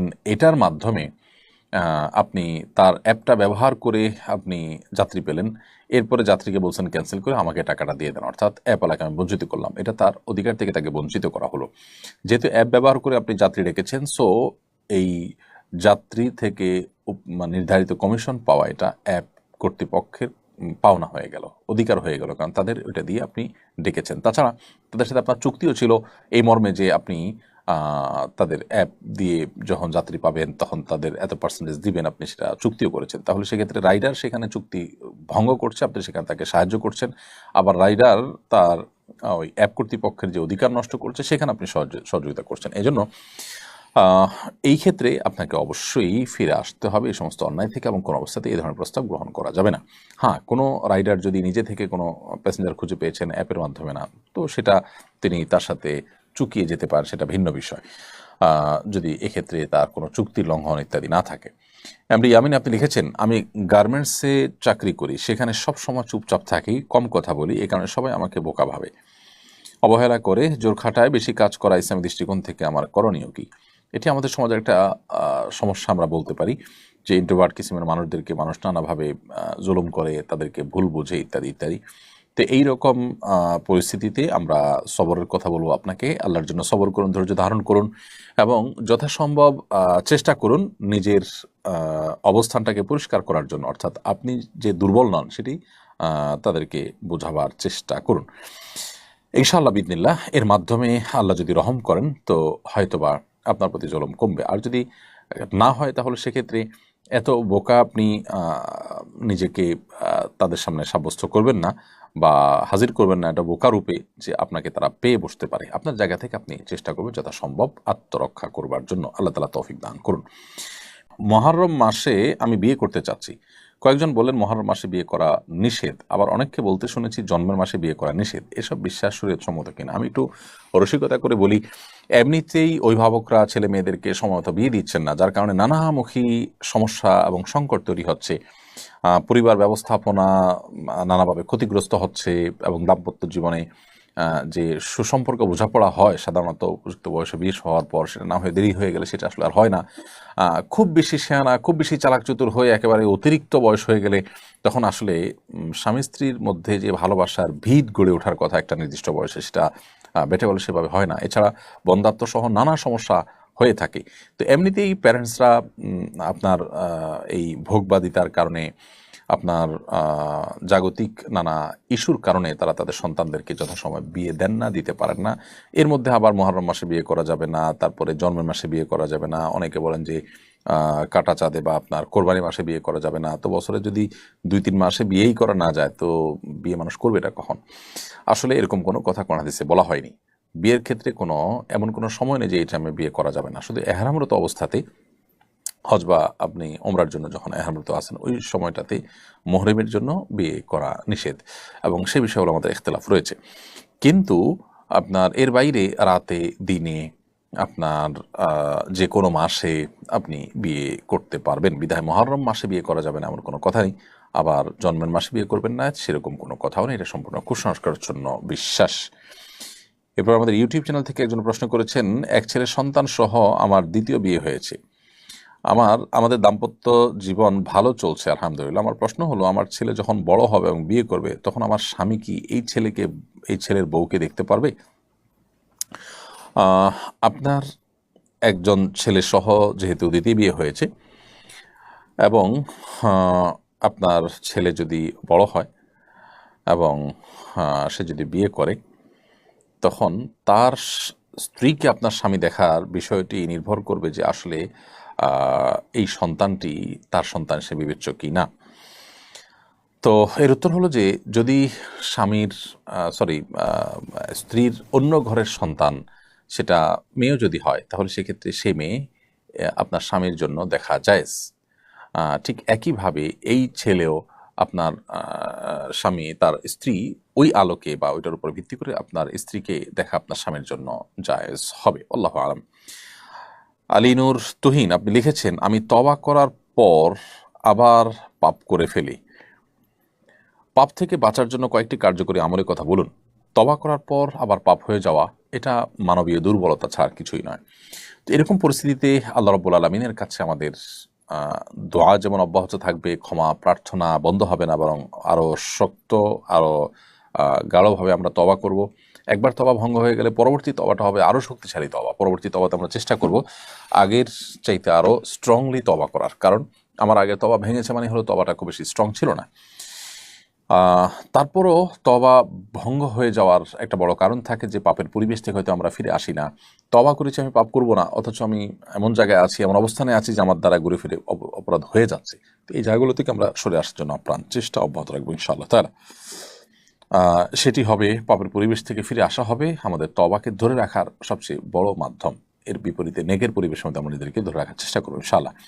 10 মুহররম তাজিয়া মিছিল বের করা হয়। মিছিল অংশগ্রহণকারীরা নিজেদের গায়ে নিজেরা আঘাত করেন, এমনকি অভিভাবকরা নিজেদের শিশু সন্তানদের গায়েও আঘাত করেন। এবার শরীয়তের বিধান কি? পরিষ্কারভাবে নবী করিম সাল্লাল্লাহু আলাইহি ওয়াসাল্লাম কোনো শোক পালন করতে গিয়ে নিজের শরীরে আঘাত করা, জামা কাপড় ছেঁড়া এগুলোর পরে পরিষ্কারভাবে নিষেধ করেছেন, এবং আল্লাহ তাআলা লানত অভিশাপ নাজিল হয় এই সমস্ত ব্যক্তিদের উপর, সেই কথা তিনি বলেছেন। সো তাজিয়া মিছিল বা আপনার শোক মিছিলের নামে নিজের শরীরের বা সন্তানদের শরীরে আঘাত করা সম্পূর্ণ নাজায়েজ এবং গুনাহের কথা। দিন মনে করে, ইসলাম মনে করে এই ধরনের ভুলভাল কাজ অনেকেই করছেন। শিয়াদের মধ্যে এগুলোর প্রবণতা অনেক বেশি। আমরা এই সমস্ত কাজকে কখনো জায়েজ মনে করতে পারি না, কারণ নবী করিম সাল্লাল্লাহু আলাইহি ওয়াসাল্লামের স্পষ্ট নিষেধাজ্ঞা রয়েছে। বিধায় এই ধরনের কাজ আমরা করব না। এমনিতেই আপনার শোক পালন করতে গিয়ে আল্লাহর প্রতি, আল্লাহর সিদ্ধান্তের প্রতি আপনার এক ধরনের বিদ্রোহ প্রকাশ পায়, সেরকম মাতম করাও কিন্তু হাদিসে নিষেধ। সো শরীরের মধ্যে আঘাত করার তো কোনো সুযোগই নাই। নবী করিম সাল্লাল্লাহু আলাইহি ওয়াসাল্লাম স্পষ্টভাবে বলেছেন যে ব্যক্তি তার গালে আঘাত করে, তার জামা কাপড় ছিঁড়ে, এই সমস্ত ব্যক্তিদের প্রতি আল্লাহ তাআলা লানত বর্ষিত হয়, এবং সে ব্যক্তিকে রাসূল বলছেন যে আমার উম্মত তারা না, লাইসা মিন্না মান দরাবাল খুদুদ ওয়া শাক্কাল জুয়ুব, হাদিসে রয়েছে। এজন্য এই কাজগুলো কোনো মুসলমান করতে পারেন না। তাহমিনা তানিয়া আপনি লিখেছেন, আমার হাজব্যান্ড মারা যাওয়ার আগে জীবন বীমায় কিছু টাকা সঞ্চয় করেছিলেন, কিন্তু নির্দিষ্ট পরিমাণ টাকার পুরোটা দিয়ে শেষ করতে পারেননি। এখন এজেন্সির কর্মকর্তারা বলছেন নির্দিষ্ট পরিমাণ টাকার পুরোটা এবং এক্সট্রা আরও কিছু টাকা নমিনি হিসাবে আমি পাবো। এই টাকা কি আমার জন্য হালাল হবে? জীবন বীমা সাধারণত যেটি হয়ে থাকে এগুলো জায়েজ হওয়ার কোনো কারণ থাকে না, এগুলো নাজায়েজ এবং হারাম, সেগুলো আমরা এর আগে বিভিন্ন সময় বলেছি, সারা বিশ্ব উলামায়ে কেরাম ফতোয়া রয়েছে এর মধ্যে। অতএব সাধারণত জীবন বীমার যে ইয়েগুলো থাকে, আমাদের দেশে যে জীবন বীমা আছে এগুলো হারাম ফরম্যাটের উপরে প্রতিষ্ঠিত, যার কারণে এই জীবন বীমা যে আমি নির্দিষ্ট হারে মাসে মাসে টাকা দিয়ে গেলাম, এরপর মারা গেলে আমাকে অনেক টাকা দেওয়া হবে, এই যে অতিরিক্ত টাকা দেওয়া হলো কিসের বিনিময় হলো? কোনো ব্যবসায়িক চুক্তি ছাড়া। তো এগুলো নাজায়েজ এবং হারাম, এরপরে কোনো সন্দেহ নেই। এখন আপনার স্বামীর মৃত্যুর পর এজেন্সির কর্মকর্তা যদি বলেন যে নির্দিষ্ট পরিমাণ টাকার পুরোটা এবং আরও কিছু টাকা আপনাকে দিবে, তো আপনি সে টাকা নিলেও মূল টাকা যেটা আপনার স্বামী জমা করেছেন সেটুকু ভোগ করবেন, আর বাকি টাকা গরিব দুঃখীদেরকে দান করে দিবেন সওয়াবের নিয়ত করা ছাড়া। যদি তারা বাকিটা 100 টাকা দেয় তাহলে সেটি এইভাবে আপনি ব্যয় করবেন, নিজে খরচ করবেন না। এরপরের প্রশ্ন হলো, মৃত ব্যক্তির ফটো তোলা বা ভিডিও কলে প্রবাসী আত্মীয় স্বজনকে দেখানো যাবে কিনা? মৃত ব্যক্তির ছবি তোলা কিংবা ভিডিও কল করা থেকে বিরত থাকা উচিত, কারণ মৃত্যুর পর মানুষের চেহারাতে, তার শরীরে নানা রকমের পরিবর্তন এসে যায় অনেক সময়। এই ছবি তোলাটা ভালো কোনো বিষয় নয়। এটা থেকে যথাসম্ভব আমাদের বিরত থাকা উচিত, এবং এমনিতেই সাধারণ অবস্থাতেও প্রয়োজনে ছবি তোলা যায়। ছবি তোলার ব্যাপারে, ফটোগ্রাফির ব্যাপারে আমাদের যে মত পার্থক্য আছে, যে ডিজিটাল যে ছবি তোলা হয় মোবাইলে বা আমাদের বিভিন্ন ডিভাইসে যেটি থাকে, যেটি প্রিন্টেড নয়, সেটিকে অনেক ওলামায়ে কেরাম জায়েজ বলেন, এবং জায়েজ হওয়ার মতটাকে আমাদের কাছে নানাভাবে যৌক্তিক এবং বেশি শক্তিশালী মনে হলেও এটি সতর্কতার পরিপন্থী যে প্রয়োজন ছাড়া আমরা ছবি তুলব, সেখানে মৃত ব্যক্তির ছবি তোলা বা ভিডিও করা তো অনুচিত। তবে একান্ত তার সন্তান দূরে আছে, আসতে পারছেন না, তাকে যদি আপনি লাইভ ভিডিওর মাধ্যমে, লাইভ কলের মাধ্যমে দেখাতে চান, এটা ভিন্ন বিষয়। তবে ছবি তোলা, বিশেষ করে তার অঙ্গ এবং চেহারা বিকৃত হয়ে যাওয়ার আশঙ্কা থাকলে না তোলা উচিত। এরপর প্রশ্ন হলো, মুহররম মাসের বিশেষ কোনো আমল আছে কিনা? মুহররম মাসের বিশেষ আমল হলো বেশি বেশি নফল রোজা রাখা। নবী করিম সাল্লাল্লাহু আলাইহি ওয়াসাল্লাম বলেছেন, আফদালুস সিয়ামি বা'দা রমাদান শাহরুল্লাহিল মুহররম। রমজানের পরে সবচেয়ে উত্তম রোজা হলো আল্লাহর মাস মুহররম মাসে রোজা রাখা। এই জন্য মুহররম মাসের স্পেশাল বা বিশেষ আমল হলো এই মাসে বেশি বেশি নফল রোজা রাখবো আমরা ইনশাআল্লাহ তাআলা। যার যতটুকু তৌফিক হলো 2, 4, 5, 10টা করে যে যতটুকু পারেন নফল রোজা রাখবেন এই মাসটি অলরেডি কয়েকদিন গত হয়ে গেছে, বাকি যে দিনগুলো আছে আমরা নফল রোজা রাখার চেষ্টা করব ইনশাআল্লাহ তাআলা। এটি হলো এই মাসের প্রধান আমল বা বিশেষ আমল। এর বাইরে এটি সম্মানিত 4 মাসের একটি সম্মানিত মাসের ভিতরে সবচেয়ে গুরুত্বপূর্ণ মাস হওয়ার কারণে সম্মানিত মাস রুটিন কাজগুলো, এবাদতগুলো, রুটিন ভালো কাজগুলোকে বিশেষ গুরুত্বের সাথে করা এবং পাপের কাছ থেকে বেঁচে থাকার জন্য বিশেষভাবে সচেষ্ট থাকা, সেটা আমরা অব্যাহত রাখবো ইনশাআল্লাহ তাআলা। এরপর প্রশ্ন হলো, আমি একটি কোম্পানিতে চাকরি করি, কোম্পানিটি ইসরায়েল সংশ্লিষ্ট বর্জন লিস্টে আছে, এজন্য সবসময় মনোবেদনায় ভুগি, আমি চাকরি ছেড়ে দেবো কিনা পরামর্শ দিতে করবেন। আপনার চাকরি যদি অন্যত্র করার সুযোগ থাকে, এই কোম্পানিকে আপনি যে সার্ভ করছেন সেটা না করে অন্য কোথাও সার্ভ করবেন, সেটাই হবে আপনার জন্য উচিত এবং কর্তব্যের বিষয়। যদি আপনি এই কোম্পানিতে কাজ করে কোম্পানিতে যতটা সার্ভ করছেন তার চাইতে দিনের জন্য তার চেয়ে বেশি করতে পারছেন, এখানে থেকে বরং আপনি দিনের সুবিধা বা ইসলামের স্বার্থ আরও বেশি রক্ষা করতে পারছেন, যেটা অন্য জায়গায় গেলে সম্ভব হবে না। এরকম যদি হয় তাহলে আপনি এটা করতে পারেন, বিশেষ করে আপনার যে কাজ, সে কাজটা যদি মৌলিকভাবে হারাম না হয়। আর যে কাজ করছেন সেটা যদি হারাম কোনো কাজ হয় তাহলে সেক্ষেত্রে কোনো অবস্থাতে সেখানে কাজ করা আপনার জন্য জায়েজ হবে না। কুদ্দুস শেখ আইডি থেকে আপনি লিখেছেন, সামর্থ্য থাকা সত্ত্বেও যদি ভিক্ষা করে কিয়ামতের দিন তাদের শাস্তি কি হবে? সামর্থ্য থাকা সত্ত্বেও ভিক্ষা করা কোনো জায়েজ কাজ নয়, ভালো কাজ নয়। নবী করিম সাল্লাল্লাহু আলাইহি ওয়াসাল্লাম উৎসাহিত করেছেন। কিয়ামতের দিন তাদের স্পেসিফিক কোনো শাস্তির কথা কোরআন হাদিসে আলাদা করে বলা হয়নি যে সামর্থ্য থাকার পরও ভিক্ষা করলে এই ধরনের শাস্তি হবে। তবে সন্দেহাতীতভাবে সামর্থ্য থাকার পরও ভিক্ষা করা এটা নিকৃষ্ট কাজ এবং আল্লাহর কাছে অপছন্দনীয় কাজ। রাজধানী মহাখালীতে কূটনীতিকদের জন্য মদের বিক্রয় কেন্দ্র স্থাপন করেছে পর্যটন কর্পোরেশন। রাষ্ট্রীয় প্রতিষ্ঠানের পক্ষ থেকে অমুসলিমদের জন্য মদের বিক্রয় কেন্দ্র প্রতিষ্ঠা করার বিধান কি? দেখুন, একটি মুসলিম প্রধান দেশে মুসলমানদের ট্যাক্সের টাকায় কোনো মদের বিক্রয় কেন্দ্র স্থাপন করা এটা উচিত হবে না, অথবা সরকারের কোনো প্রতিষ্ঠান এরকম কোনো কাজ করা মুসলমানদের যে চিন্তাধারা, বেশিরভাগ মানুষ যে দেশে মুসলমান সে দেশের মানুষের চিন্তাধারা পরিপন্থী কাজ করা তো জনগণের চিন্তা চেতনা, আশা আকাঙ্ক্ষার পরিপন্থী কাজ করা, এটা তো আসলে তথাকথিত যে গণতন্ত্রের কথা বলা হয় সে গণতন্ত্রের সাথেও যায় না। অতএব এটার আমরা তো বলবো যে এটা না করা উচিত এবং সেই দৃষ্টিকোণ থেকে এটি কোনো অবস্থাতে জায়েজ হওয়ার কথা নয়। এমনকি আপনার ইহুদি খ্রিস্টানদের ধর্মতেও বেসিক্যালি এটি জায়েজ নয়। বাকি তারা তাদের ধর্ম থেকে বিচ্যুত বা তার ধর্মীয় বিধান থেকে বিচ্যুত, যার কারণে তারা হয়তো এই সমস্ত বিধানগুলোকে তোয়াক্কা করছে না বা আমল করছে না। এমনকি তাদের ধর্ম নামকে অস্তে থাকছে বেশিরভাগ ক্ষেত্রেই, বাস্তবিক অর্থে বা প্র্যাকটিসের ক্ষেত্রে তা অনেকেই মূলত নাস্তিকের পর্যায়ে চলে গেছেন। তো এটা খুবই দুঃখজনক এবং এটা তাদেরকে কাফিরে পরিণত করে দেয়। তারা যে আহলে কিতাবের সুবিধা পাওয়ার কথা সেই সুবিধা থেকে তারা বেরিয়ে যায়। যাই হোক, তো মুসলমানদের ট্যাক্সের টাকায় কোনো প্রতিষ্ঠান পরিচালিত হলে, সরকারি কোনো প্রতিষ্ঠান হলে, সেই প্রতিষ্ঠান আসলে মুসলমানদের আশা আকাঙ্ক্ষার প্রতিফলন হয় না, এরকম কোনো কাজ করবে না, সেটাই উচিত এবং কর্তব্য। বিদেশিদেরকে আমাদের দেশে আনতে হবে, তাদের এখানে নানা রকম কাজ থাকতে হবে বা তাদের সাথে আপনার এঙ্গেজমেন্ট দরকার হয়, সেটা বাস্তব একটা বিষয় আমরা জানি। কিন্তু আমরা তাদের জন্য অ্যারেঞ্জ করব এবং তাদেরকে সুযোগ সুবিধা দিব এমন বিষয় যেগুলো শরিয়া অ্যালাউ করে না, সেটা মুসলমান হিসেবে আমাদের জন্য জায়েজ নয়। আমার মা ইঁদুর মারার জন্য রাতে যন্ত্র পেতে রাখেন, সকালে উঠে আটকে পড়া ইঁদুরগুলোকে পানিতে চুবিয়ে মারেন, এটা জায়েজ হচ্ছে কিনা? দেখুন, ইঁদুর মারা মৌলিকভাবে নাজায়েজ কাজ না। যদি ইঁদুর আমাদের উপদ্রবের কারণ হয়, আমাদের ফল ফসল ক্ষতি করে, বাসা বাড়িতে ডিস্টার্বের কারণ হয়, তাহলে তাদেরকে মারাটা নিষেধ নয়, কিন্তু নির্মমভাবে মারাটা নিষেধ। অতএব ইঁদুর মারতে গিয়ে আপনার মা যে প্রক্রিয়া অবলম্বন করছেন যে পানিতে চুবিয়ে মারছেন, এটা অবশ্যই নির্মমভাবে হত্যা করা। নবী করিম সাল্লাল্লাহু আলাইহি ওয়াসাল্লাম বলেছেন, ইন্নাল্লাহা কাতাবাল ইহসানা আলা কুল্লি শাই, আল্লাহ তাআলা প্রত্যেকটা বস্তুর প্রতি ইহসান করাটাকে ফরজ করে দিয়েছেন। ফাইদা যাবাহতুম ফাহসিনুয যিবহাতা ওয়া ইযা কাতালতুম ফাহসিনুল কিতলাতা, যদি তোমরা কোনো পশু জবাই করতে হয়, যুদ্ধক্ষেত্রে কোনো শত্রুপক্ষকে হত্যা করতে হয়, বিচার বিভাগকে হত্যা করতে হয়, তাহলে তো সেক্ষেত্রে তোমরা এহসান করবে, অর্থাৎ অনুগ্রহ করবে। সেক্ষেত্রে তোমরা অমানবিক হতে যাবে না, যথাসম্ভব মানবিক হবে এবং চেষ্টা করবে তার প্রতি যাতে কোনো অবিচার না হয় সেদিকটাকে খেয়াল রাখতে। বিধায় যেখানে যে কষ্টটা না দিলেই চলে, সেভাবে কষ্ট দিয়ে আপনার কোনো প্রাণীকেও হত্যা করা জায়েজ নাই। সেজন্য এভাবে পানিতে চুবিয়ে আপনার এই আপনার ইঁদুরকে মারা জায়েজ নাই। আপনি বিষ প্রয়োগ করলেন, কোনো কিছু দিয়ে আঘাতে মেরে ফেললেন, এই জাতীয় কোনো প্রক্রিয়া আপনি অবলম্বন করতে পারেন। এরপর প্রশ্ন হলো, এমন কোনো আমল আছে কিনা যা করলে আমি হজে যেতে পারবো? দেখুন, আপনি হজে যাওয়ার মতো আমল, যে আমল করলে আপনি হজে যাওয়ার সুযোগ তৈরি হতে পারে, সেটা মূলত আল্লাহ তাআলার কাছে দোয়া করা। আল্লাহর কাছে যত বেশি আপনি দোয়া করবেন, তত বেশি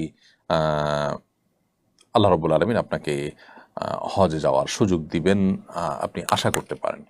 দোয়া করবেন, যদি দোয়ার শর্ত অনুযায়ী আপনি করতে পারেন, কায়মনোবাক্যে বাক্যে দোয়া করতে পারেন, সেভাবে আপনি মনোযোগের সাথে দোয়া করতে পারেন, কারণ আল্লাহ তাআলা অমনোযোগী অন্তরের দোয়া কবুল করেন না। অতএব সেইভাবে যদি দোয়া করতে পারেন, তো আশা করা যায় আল্লাহ রাব্বুল আলামিন আপনার দোয়া কবুল করবেন। তো সেভাবে আপনি দোয়ার চেষ্টা করবেন। এর বাইরে নিজের সাধ্য অনুযায়ী আপনি অর্থ সঞ্চয় করা থেকে নিয়ে অন্যান্য প্রস্তুতি যেগুলো আছে সেগুলো আপনি নিতে থাকবেন। আশা করা যায় আল্লাহ রাব্বুল আলামিন আপনার দোয়া কবুল করবেন। এর বাইরে আসলে স্পেসিফিক কোনো আমল নাই যেটা করলে আপনি হজে যেতে পারবেন। হজে যাওয়ার জন্য এই চেষ্টাগুলো করবেন। এছাড়া যে আমলগুলো করলে হজ এবং ওমরাহ সওয়াব পাওয়া যায়, যেমন এশাকে নামাজ পড়লে আরও বিভিন্ন আমল আছে, সেই আমলগুলো আপনি করতে থাকবেন। এখান থেকে হজের প্রতি আপনার আগ্রহ, আপনার তামান্না যা আছে সেটি বোঝা যাবে। আন্তর্জাতিক ফুটবল খেলা দেখা এবং এ নিয়ে আলাপ আলোচনা করা জায়েজ আছে কিনা? দেখুন, এই সমস্ত খেলাধুলা, এই সমস্ত আপনার ক্রীড়া আন্তর্জাতিকভাবে যেগুলো হয়ে থাকে বা দেশীয়ভাবে এরকম বড় বড় আসর যেগুলো হয়ে থাকে, প্রথমত এগুলোতে যে উন্মাদনা হয়ে থাকে, এগুলোতে বিনোদনের নামে যে আপনার উৎসবের উচ্ছলতা হয়ে থাকে, এটা আসলে কোনো মুসলমানের সাথে যায় না। একজন মুসলমান পৃথিবীতে বেঁচে থাকার প্রয়োজনে তার যতটুকু আনন্দ বিনোদন প্রয়োজন আছে শরীর সেটাকে অ্যালাউ করে। কিন্তু মুসলমান দর্শনগতভাবে, বিশ্বাসগতভাবে তিনি যখন বিশ্বাস করেন যে অনন্ত অসীমকালের যাত্রা, তার সামনে আখিরাত রয়েছে, এই দুনিয়া খুব সীমিত সময়ের জন্য, তিনি এখানকার আনন্দ বিনোদনকে তার জীবনের বড় বিষয় হিসেবে দেখবেন না। যারা এই জাতীয় বিষয় ইনভলভ হয়ে থাকেন, তারা সাধারণত তাদের ঈমান এবং আমলগত ত্রুটি এটার জায়গা থেকে তারা এটার সাথে ইনভলভ হয়ে থাকেন। পশ্চিমা পৃথিবীর অনেক আলেমুল আমাদেরকে দেখা যায় এটার সাথে ইনভলভ হন, যেটা আমরা ব্যক্তিগতভাবে মনে করি দুঃখজনক এক কথায়। তাছাড়া এটা ফাসিকদের বড় মিলন মেলা। বিশেষ করে আমরা দেখেছি যে ফিফা তারা তাদের ভেরিফাইড ফেসবুক পেজে সমকামিতার যে সিম্বল সেটা তারা প্রোফাইল পিকচারে স্থাপন করেছে রীতিমতো। অর্থাৎ এরা যত শয়তানি কর্মকাণ্ড পৃথিবীতে হয়ে থাকে সেগুলোর তারা পৃষ্ঠপোষক বলতে পারি। তো তাদের এই সমস্ত আয়োজনগুলোতে গা ভাসানো বা সেগুলোতে নিজেকে আপনার ইনভলভ করা, মাখামাখি করা, এটা আমাদের ইমানি এবং আদর্শিক দেউলিয়াপনা ছাড়া আর কিছুই নয়। আপনি একজন মুসলিম হিসাবে আপনি যথেষ্ট রিচ এবং সমৃদ্ধ। আপনি অমুসলিম, ইসলাম বিদ্বেষী, শয়তানের অনুসারীদের কাছে কোনো কিছুর জন্য ধর্ণা দেওয়ার কোনো প্রয়োজন নেই। এটা আপনার বিশ্বাস এবং আদর্শের জায়গা থেকে আসলে যায় না। এটি হলো একটি বিষয়। এর বাইরে এটার সাথে যারা ইনভলভ থাকেন, তারা সেটা নিয়ে আলাপ আলোচনা, পর্যালোচনা ইত্যাদি করেন, এটা অনর্থক কাজ এবং অপ্রয়োজনীয় কাজ। নবী করিম সাল্লাল্লাহু আলাইহি ওয়াসাল্লাম বলেছেন, মিন হুসনি ইসলামিল মারই তারকুহু মা লা ইয়ানিহি। মুসলমান ইসলামের সৌন্দর্য তখনই প্রকাশ পাবে যখন সে অহেতুক অনর্থক কাজ থেকে বেঁচে থাকবে। তো আপনি এই জাতীয় কাজ করছেন, সেখানে কে কি জিতলো না হারলো, এটাতে আপনার কি আসবে যাবে? তো এই জাতীয় বিষয়গুলোকে শরীয়ত অ্যালাউ করে না। অবশ্যই সেটাকে আমরা নাজায়েজ কাজের অন্তর্ভুক্ত মনে করি। রবিন, আপনি লিখেছেন, আমি আমার মা সহ তামাত্তু হজ করেছি। প্রথম ওমরা করার সময় মাকে হুইল চেয়ারে ওমরা করানোর জন্য একজনের সঙ্গে চুক্তি করেছি। হজের পর আমরা মদিনায় চলে যাই। মক্কায় ফিরে এসে দ্বিতীয় ওমরা করার সময় আমি নিজে মাকে হুইল চেয়ারে তওয়াফ ও সাই করাই। তখন মা জানান, প্রথম ওমরার সময় চুক্তিবদ্ধ লোকটি মাকে কেবল তওয়াফ করিয়েছেন, সাই করাননি। তিনি বয়োবৃদ্ধ হয় আর তওয়াফ ও সাই বিষয়টি ঠিকমতো বুঝে উঠতে পারেননি। এখন আমাদের করণীয় কি? দেখুন, হজ এবং ওমরার ক্ষেত্রে সাই করা, তওয়াফ করা যেরকম ফরজ, সাই করাটাও ফরজ। অতএব এই ফরজটি যদি ছুটে যায় এবং আপনি শহর ত্যাগ করে অন্যত্র চলে গেছেন, পরে আবার ফিরে আসছেন, তাহলে সেক্ষেত্রে আপনার ওই ওমরাটি আবার আদায় করতে হবে, কারণ হলো আপনার ওমরা হয়নি। এটা যদি ওয়াজিব হতো তাহলে সেক্ষেত্রে আপনি দম দিয়ে এক্ষেত্রে দায়িত্বমুক্ত হতে পারতেন, কিন্তু যেহেতু ফরজ, অতএব দমে চলবে না, বরং আপনার এই ওমরাটি আবার আদায় করতে হবে। সেলিম জামান, আপনি লিখেছেন, অনাবৃষ্টির জন্য সারা দেশে দোয়া করা হয়েছে। দেশে অতিরিক্ত বৃষ্টি বা উজানে বৃষ্টি বন্ধ করার জন্য কোনো আমল আছে কিনা? অবশ্যই বৃষ্টি যদি অতিরিক্ত হয় এবং ক্ষতির কারণ হয়, নবী করিম সাল্লাল্লাহু আলাইহি ওয়াসাল্লাম সেখানে আমলও আছে। সে আমলটা হলো যে আমরা আল্লাহ তাআলার কাছে দোয়া করব বিশেষভাবে। সে দোয়াটা হলো আল্লাহুম্মা সয়িবান নাফিআ, আল্লাহ আমরা আপনার কাছে উপকারী বৃষ্টি চাই। আল্লাহুম্মা হাওয়ালাইনা ওয়ালা আলাইনা, আল্লাহ আমাদের যে ফসল, আমাদের যে ক্ষেত, আমাদের যে বাসাবাড়ি, আমাদের যে জনবসতি, সেগুলো যেন ক্ষতিগ্রস্ত না হয়। এজন্য আমাদের পাহাড়ে, পর্বতে, নদীতে, নালাতে যেখানে বৃষ্টি হলে আমাদের ক্ষয়ক্ষতি হবে না, আল্লাহ সেরকম বৃষ্টি আমরা চাই, উপকারী বৃষ্টি আমরা চাই। তো এই দোয়া, দুটি দোয়া, একটা হলো আল্লাহুম্মা সয়িবান নাফিআ, একটা হলো আল্লাহুম্মা হাওয়ালাইনা ওয়ালা আলাইনা। এই দোয়া নবী সাল্লাল্লাহু আলাইহি ওয়াসাল্লামের সুন্নাহ দ্বারা সাব্যস্ত। আমরা অতিরিক্ত বৃষ্টি থেকে আত্মরক্ষার জন্য আল্লাহ তাআলার কাছে এভাবে নিবেদন করব। সম্প্রতি বাংলাদেশে একজন তারকা দাবাড়ু দাবা খেলার তো অবস্থায় স্ট্রোক করে ইন্তেকাল করেছেন। ফেসবুকে তার এই মৃত্যু নিয়ে কটুবাক্য উচ্চারণ করছেন অনেকে। এসব ক্ষেত্রে আসলে আমাদের করণীয় কি? দেখুন, আহ, একজন মানুষ তিনি দাবার মতো খেলায় লিপ্ত, যেটি শরীয়তে নিষেধ, হাদিসে পরিষ্কারভাবে নিষিদ্ধ রয়েছে। ইমানদার হাতে এত অহেতুক সময় যে তিনি ফালতু সময় নষ্ট করবেন। বেঁচে থাকার জন্য যতটুকু আনন্দ বিনোদনের প্রয়োজন, তার জন্য নিজেদের পরিবার রয়েছে, ফিজিক্যাল অ্যাক্টিভিটিস রয়েছে, নিজেরা শরিয়ার সীমানার মধ্যে থেকে সেটি করতে পারেন। এর বাইরে এই জাতীয় খেলাধুলা, দাবা ইত্যাদির ব্যাপারে শরিয়াতে পরিষ্কারভাবে স্পষ্ট আলাদা দাবার পরে হাদিসে নিষেধাজ্ঞা রয়েছে। সো এ ধরনের খেলাধুলায় মত্ত থাকা, এটা তো গুনাহের কথা। তো গুনাহ করতে করতে যদি কারোর মৃত্যু হয়, সন্দেহাতীতভাবে সেই মৃত্যু কোনো মুসলমানের জন্য কাঙ্ক্ষিত মৃত্যু নয়। কিন্তু এই মৃত্যুকে ঘিরে ওই ব্যক্তি বা আপনার এই জাতীয় বিষয়ের ক্ষেত্রে সংশ্লিষ্ট বিষয় যিনি মৃত্যুবরণ করেছেন তাকে নিয়ে আপনার বাজে মন্তব্য করা, গালমন্দ করা, এটা আসলে কোনো মুসলমানের চরিত্র নয়। মুসলমান এরকম পরিস্থিতিতে তার জন্য সমবেদনা প্রকাশ করবে, তার এই মৃত্যুটা ভালো মৃত্যু ছিল না সেজন্য সিম্পেথি দেখাবে, তার এই মৃত্যুটা অনাকাঙ্ক্ষিত সেটি প্রকাশ করবে, অন্যদের জন্য দাওয়াতের কাজ হয় সেভাবে কথা বলবেন। কিন্তু কোনোভাবেই তাকে আঘাত করে, বিশেষ করে তাকে জাহান্নামে পাঠিয়ে দেওয়া, জাহান্নামী হিসাবে বলা, এই কাজগুলো করার সুযোগ নেই। কারণ হলো, কোনো ব্যক্তির তিনি যদি মুসলিম হয়ে থাকেন, গুনাহ করতে করতেও যদি মৃত্যু হয়ে যায়, তারপরও তার জাহান্নামী হওয়ার সার্টিফিকেট দেওয়া এটা আমার দায়িত্বের মধ্যে পড়ে না। এই বিষয়গুলোর ক্ষেত্রে আমাদের একটু দায়িত্বশীল আচরণ করা দরকার। বিশেষ করে কটু কথা, গালমন্দ করা, এগুলো তো কোনো অবস্থাতেই উচিত না। তবে হ্যাঁ, এই মৃত্যুর মন্দ দিক এবং এই মৃত্যু যে আমাদেরকে শিখিয়েছে যে আমরা গুনাহ যারা করছি তারা হয়তো তওবা করে ঠিক হয়ে যাবে চিন্তা করছে, অথচ গুনাহ করতে করতে আমার মৃত্যু হতে পারে। সেই ভয়াবহ বিষয়টি আমরা অন্যদেরকে দাওয়াতের উদ্দেশ্যে তুলে ধরতে পারি। সেই সাথে ওই ব্যক্তির জন্য আমাদের একজন মুসলিম ভাই তিনি, সেই হিসাবে তার জন্য আমাদের সিম্প্যাথি কাজ করবে যে তিনি একটা ভালো মৃত্যু পেলেন না, একটা খারাপ কাজ করতেও তার মৃত্যু হলো, এটা কতই না দুর্ভাগ্যজনক তার জন্য। কিন্তু তাই বলে তাকে গালমন্দ করা বা বাজে মন্তব্য, কটু উক্তি করা এটা উচিত নয়। আমাদের 3টি গরু আছে, মা গরুটা অসুস্থ, অনেক চিকিৎসা করার পরও সুস্থ হয়নি, শুয়ে থাকতে থাকতে পচন ধরে গেছে, আশেপাশ খুবই গন্ধ ছড়াচ্ছে। এই গরু থাকলে অন্য 2টাও অসুস্থ হওয়ার সম্ভাবনা রয়েছে। গরুটা জবাই করে মাটিতে পুঁতে রাখলে কি গুনাহ হবে? দয়া করে জানাবেন। হ্যাঁ, যদি অনেক বেশি অসুস্থ হয়, গন্ধ বের হয়, এটা যদি খাওয়ার অনুপযুক্ত হয়, তাহলে সেক্ষেত্রে আপনি এটা জবাই করে আপনার মাটিতে পুঁতে রাখতে পারেন, গুনাহ হবে না। আর যদি এর গোশত খাওয়ার মতো থাকে, খাওয়া যায়, তাহলে সেক্ষেত্রে এটা খেতে পারেন বা অন্যদেরকে দিতে পারেন। আর যদি খাওয়াটা স্বাস্থ্যের জন্য ক্ষতিকর মনে হয় বা অরুচিকর হয় বা খাওয়ার মতো না থাকে, তাহলে সেক্ষেত্রে সেটি তো করতেই পারবেন। এবার প্রশ্ন হলো, আমার স্বামী আমাকে একদমই সময় দেন না, তিনি বাসায় এসে মোবাইলে সময় নষ্ট করেন, এতে আমি অনেক কষ্ট পাই, আমার স্বামীর উদ্দেশ্যে কিছু বলুন। আপনার স্বামী যদি আমাকে শুনে থাকেন তাহলে আমি বলবো যে এটি এক ধরনের অবিচার। আমরা মনে করি যে এটা এমন কোনো ব্যাপার না, আমার ঘরের স্ত্রী, তো অসুবিধা কী? স্ত্রীকে একান্তে আমাদের সময় দেওয়া কর্তব্য। প্রিয় নবী সাল্লাল্লাহু আলাইহি ওয়াসাল্লাম ব্যক্তিগত কাজ, দিনী কাজ শেষ করার পর ফ্যামিলিকে, পরিবারকে সময় দিতেন এবং ঘরোয়া কাজে উম্মুল মুমিনিনদের, তিনি তার স্ত্রীদের, নবীপন্থীদের তিনি সময় দিতেন এবং সহযোগিতা করতেন, ব্যক্তিগত কাজগুলো করতেন। স্মার্টফোনের আসক্তি দেখা যায় আজকাল আমাদের পুরুষ এবং মহিলা উভয়ের মধ্যে রয়েছে। পুরুষরা স্মার্টফোনে ব্যস্ত, স্ত্রীকে সময় দিচ্ছে না, স্ত্রী স্মার্টফোনে ব্যস্ত, স্বামী সন্তানকে সময় দিচ্ছেন না। এর উভয়টি কিন্তু জুলুম। একদিকে আমরা গুনাহগার হচ্ছি, অপরদিকে আমরা বান্দার হক নষ্ট করছি। এজন্য আল্লাহকে আমাদের ভয় করা উচিত। দাম্পত্য জীবনে সুখ শান্তির জন্য এক অন্যকে সময় দেওয়াটা খুবই গুরুত্বপূর্ণ কাজ, সেটি আমাদের করা উচিত। নবী করিম সাল্লাল্লাহু আলাইহি ওয়াসাল্লাম আমাদের রাসূলুল্লাহ আনহার বহু আবদার পূরণ করেছেন, তার সাথে ফিজিক্যাল এক্সারসাইজ, দৌড়াদৌড়ির প্রতিযোগিতা করেছেন। একবার তিনি ইথিওপিয়ানদের এক ধরনের খেলা দেখতে চেয়েছেন, নবী সাল্লাল্লাহু আলাইহি ওয়াসাল্লাম তাকে নিয়ে গেছেন।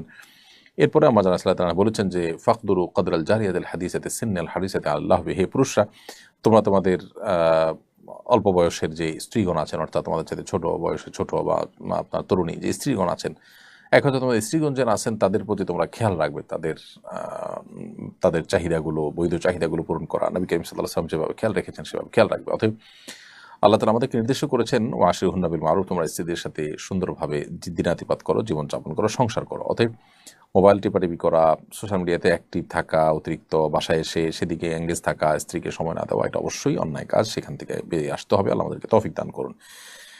একটি প্রশ্নোত্তর সেশনে আপনাকে বলতে দেখলাম, ঈদের নামাজের পর ফিতরা আদায় করলে আদায় হয় না, তবে অনেক আলেম বলছেন আদায় হবে, কোনটা সত্য?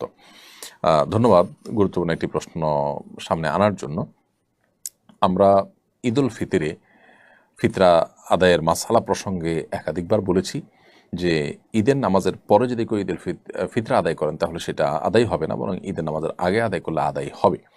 আমরা যে হাদিসের ভিত্তিতে বলেছি সে হাদিসটির বাহ্যিক ইবারত বা তার মূল পাঠটা এরকম যে ফামান আদ্দাহা ক্বাবলা সলাতি ফাহিয়া সাদাকাতুন মাকবুলা ওয়া মান আদ্দাহা বা'দা সলাতি ফাহিয়া সাদাকাতুন মিনাস সাদাকাত। যে ব্যক্তি ফিতরা ঈদের নামাজের আগে আদায় করবে সেটা আল্লাহর কাছে গ্রহণযোগ্য সাদাকা হবে, আর যে ব্যক্তি ঈদের নামাজের পরে আদায় করবে সেই সাদাকা, সে দানটা অন্য 10টি দানের মতো হয়ে যাবে। এই হাদিস থেকে বাহ্যিকভাবে বুঝে আসে সেটি আমরা বলেছি, অর্থাৎ ঈদুল ফিতরের নামাজের আগে আদায় করলে সেটি ফিতরা হিসাবে গণ্য হবে, আর পরে দিলে ফিতরা হবে না। যদিও পরবর্তীতে আমরা স্পষ্ট হয়েছি যে আসলে অন্যান্য যে ইমামদের আছে, জমহুর বা ম্যাক্সিমাম ইমামদের মতের পরিপন্থী কথা এটা কোনো প্রসিদ্ধ বা গ্রহণযোগ্য কোনো ইমামদের মত নয়। এজন্য আমরা আমাদের সেই কথাকে প্রত্যাহার করছি এবং আমরা যেটি বলেছি সেটি ভুল। সংখ্যাগরিষ্ঠ ইমামগণ হাদিসের যে ব্যাখ্যা পেশ করেছেন, হাদিসের আলোকে তারা যে মাসআলা দিয়েছেন সেটি সঠিক। সেটি হলো যে ঈদুল ফিতরের নামাজের পরে যদি ফিতরা আদায় করে সেটা আদায় হয়ে যাবে, কিন্তু এটা অনুত্তম, এতে কোনো সন্দেহ নেই। বিধায় যেটা আমরা বলেছি আগে সেটা আমরা প্রত্যাহার করছি, এটা আমাদের ভুল ছিল, আল্লাহ তাআলা আমাদেরকে মাফ করুন। আমি একজনের কাছ থেকে নিজে ব্যবহারের জন্য তার বাসার ওয়াইফাই পাসওয়ার্ড নিয়েছি। আমি কি এই পাসওয়ার্ড আমার পরিবারের অন্য সদস্য বা বন্ধু বান্ধবদের সরবরাহ করতে পারি? দেখুন, এই সমস্ত বিষয়গুলো নির্ভর করে যে তার সাথে আপনার বোঝাপড়া কেমন। যদি বিষয়টা এরকম যে হ্যাঁ আপনি তার অনুমতি চাইলেও তিনি নিষেধ করবেন না, করার মতো না, তাহলে আপনি সেটা শেয়ার করতে পারেন। আর যদি এটা নিয়ে সন্দেহ থাকে যে তিনি নিষেধ করতে পারেন, বিশেষ করে আমরা জানি যে ওয়াইফাই বহু মানুষ ব্যবহার করলে সেটার অতিরিক্ত মানুষের এঙ্গেজমেন্টের কারণে স্পিড কমে যায়, তিনি ক্ষতিগ্রস্ত হবেন, এরকম যদি মনে হয় তাহলে সেটা আপনার জন্য জায়েজ হবে না। কারণ এখানে আপনাকে অ্যাক্সেস দেওয়া হয়েছে, আপনারা বহু মানুষকে যখন অ্যাক্সেস দিবেন তখন নিশ্চয়ই তিনি ক্ষতিগ্রস্ত হবেন, নিশ্চয়ই তার স্পিড কমবে। তো এই জায়গা থেকে এটা আপনার উচিত কাজ হবে না। এরপর প্রশ্ন হলো, আমার কবুতরের সঙ্গে অন্য কবুতর চলে এসেছে, কার কবুতর জানি না, এখন আমার করণীয় কি?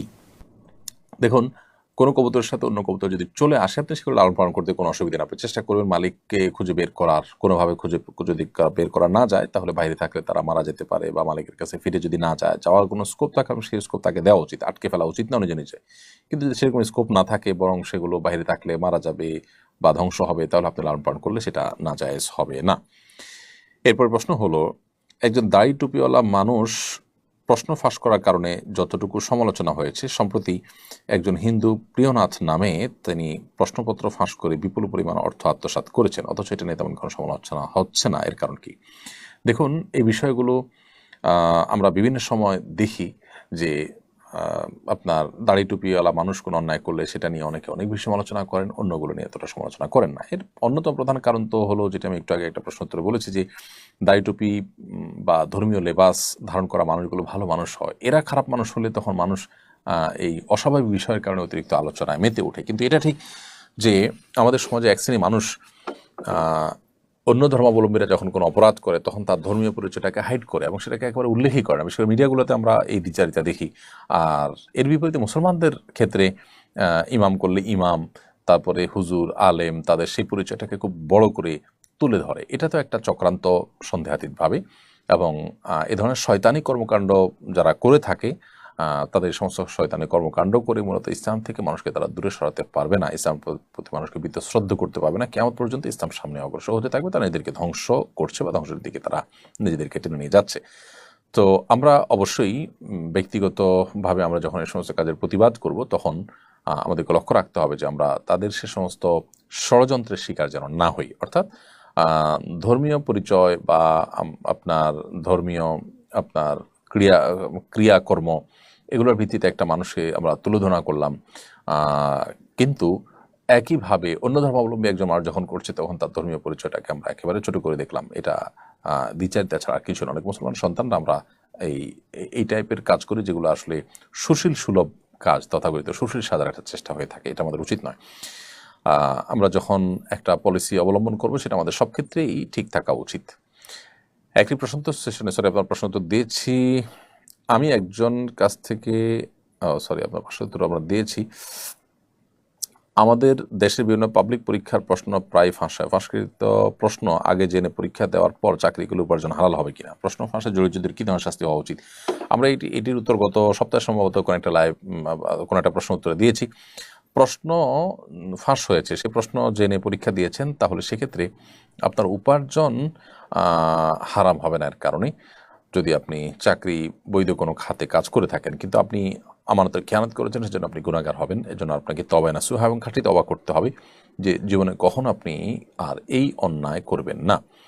আর এর সাথে যারা জড়িত, প্রশ্ন ফাঁসের সাথে যারা জড়িত, তারা বহু মানুষের অধিকার খর্ব করেছেন, বহু মানুষের অধিকার নষ্ট করেছেন। ইসলাম শরিয়ার দৃষ্টিকোণ থেকে এটি অনেক বড় একটি কবিরা গুনাহ, বিধায় এটার শাস্তি শরিয়া যদিও এটার শরিয়ার দণ্ডবিধিতে বিশেষ কোনো দণ্ড মানে ঠিক করে দেয়নি। অতএব যখন যে সমাজে যেই পরিস্থিতিতে যে ধরনের শাস্তি দেওয়াটা উপযুক্ত মনে করবেন বিচারকগণ, সে শাস্তি শরিয়ার দৃষ্টিকোণ থেকে শরিয়ার বিচারিক আদালত থাকলে সেখানে দিবেন।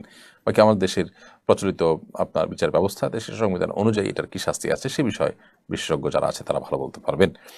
সজন আহমেদ আপনি লিখেছেন, আম গাছের ডাল যদি কাঁঠাল গাছে গ্রাফটিং বা কলম করা হয় সেটি কি জায়েজ হবে? এটা আল্লাহ সৃষ্টিতে পরিবর্তন বলে গণ্য হবে কিনা?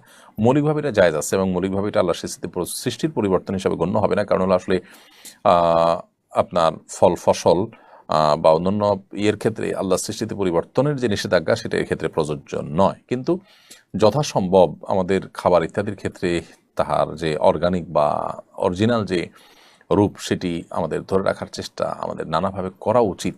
কারণ এখানে ফুড ইঞ্জিনিয়ারিংয়ের মধ্যে বিশেষ করে আপনার জেনেটিক্যাল ইঞ্জিনিয়ারিংয়ের মাধ্যমে যে সমস্ত খাবার প্রসেস করা হয় বা খাবারের মধ্যে যে সমস্ত ইঞ্জিনিয়ারিং করা হয় আমাদের ফুড বা খাদ্য আইটেমগুলোর মধ্যে ফলমূল ইত্যাদিতে, এগুলো নানাভাবে আমাদেরকে ক্ষতিগ্রস্ত করে। এটা বিভিন্ন গবেষণা দ্বারা যেমন প্রমাণিত এবং এটি আপনার কোরআন এবং সুন্নাহ যে আমাদেরকে সাধারণ এবং স্বাভাবিক নিয়মের কথা বলে, এটা তার খেলাফও। শরীর দৃষ্টিকোণ থেকে জায়েজ না জায়েজ এক জিনিস, আর এর স্পিরিচুয়াল লাভ ক্ষতির দিকটা আরেকটি।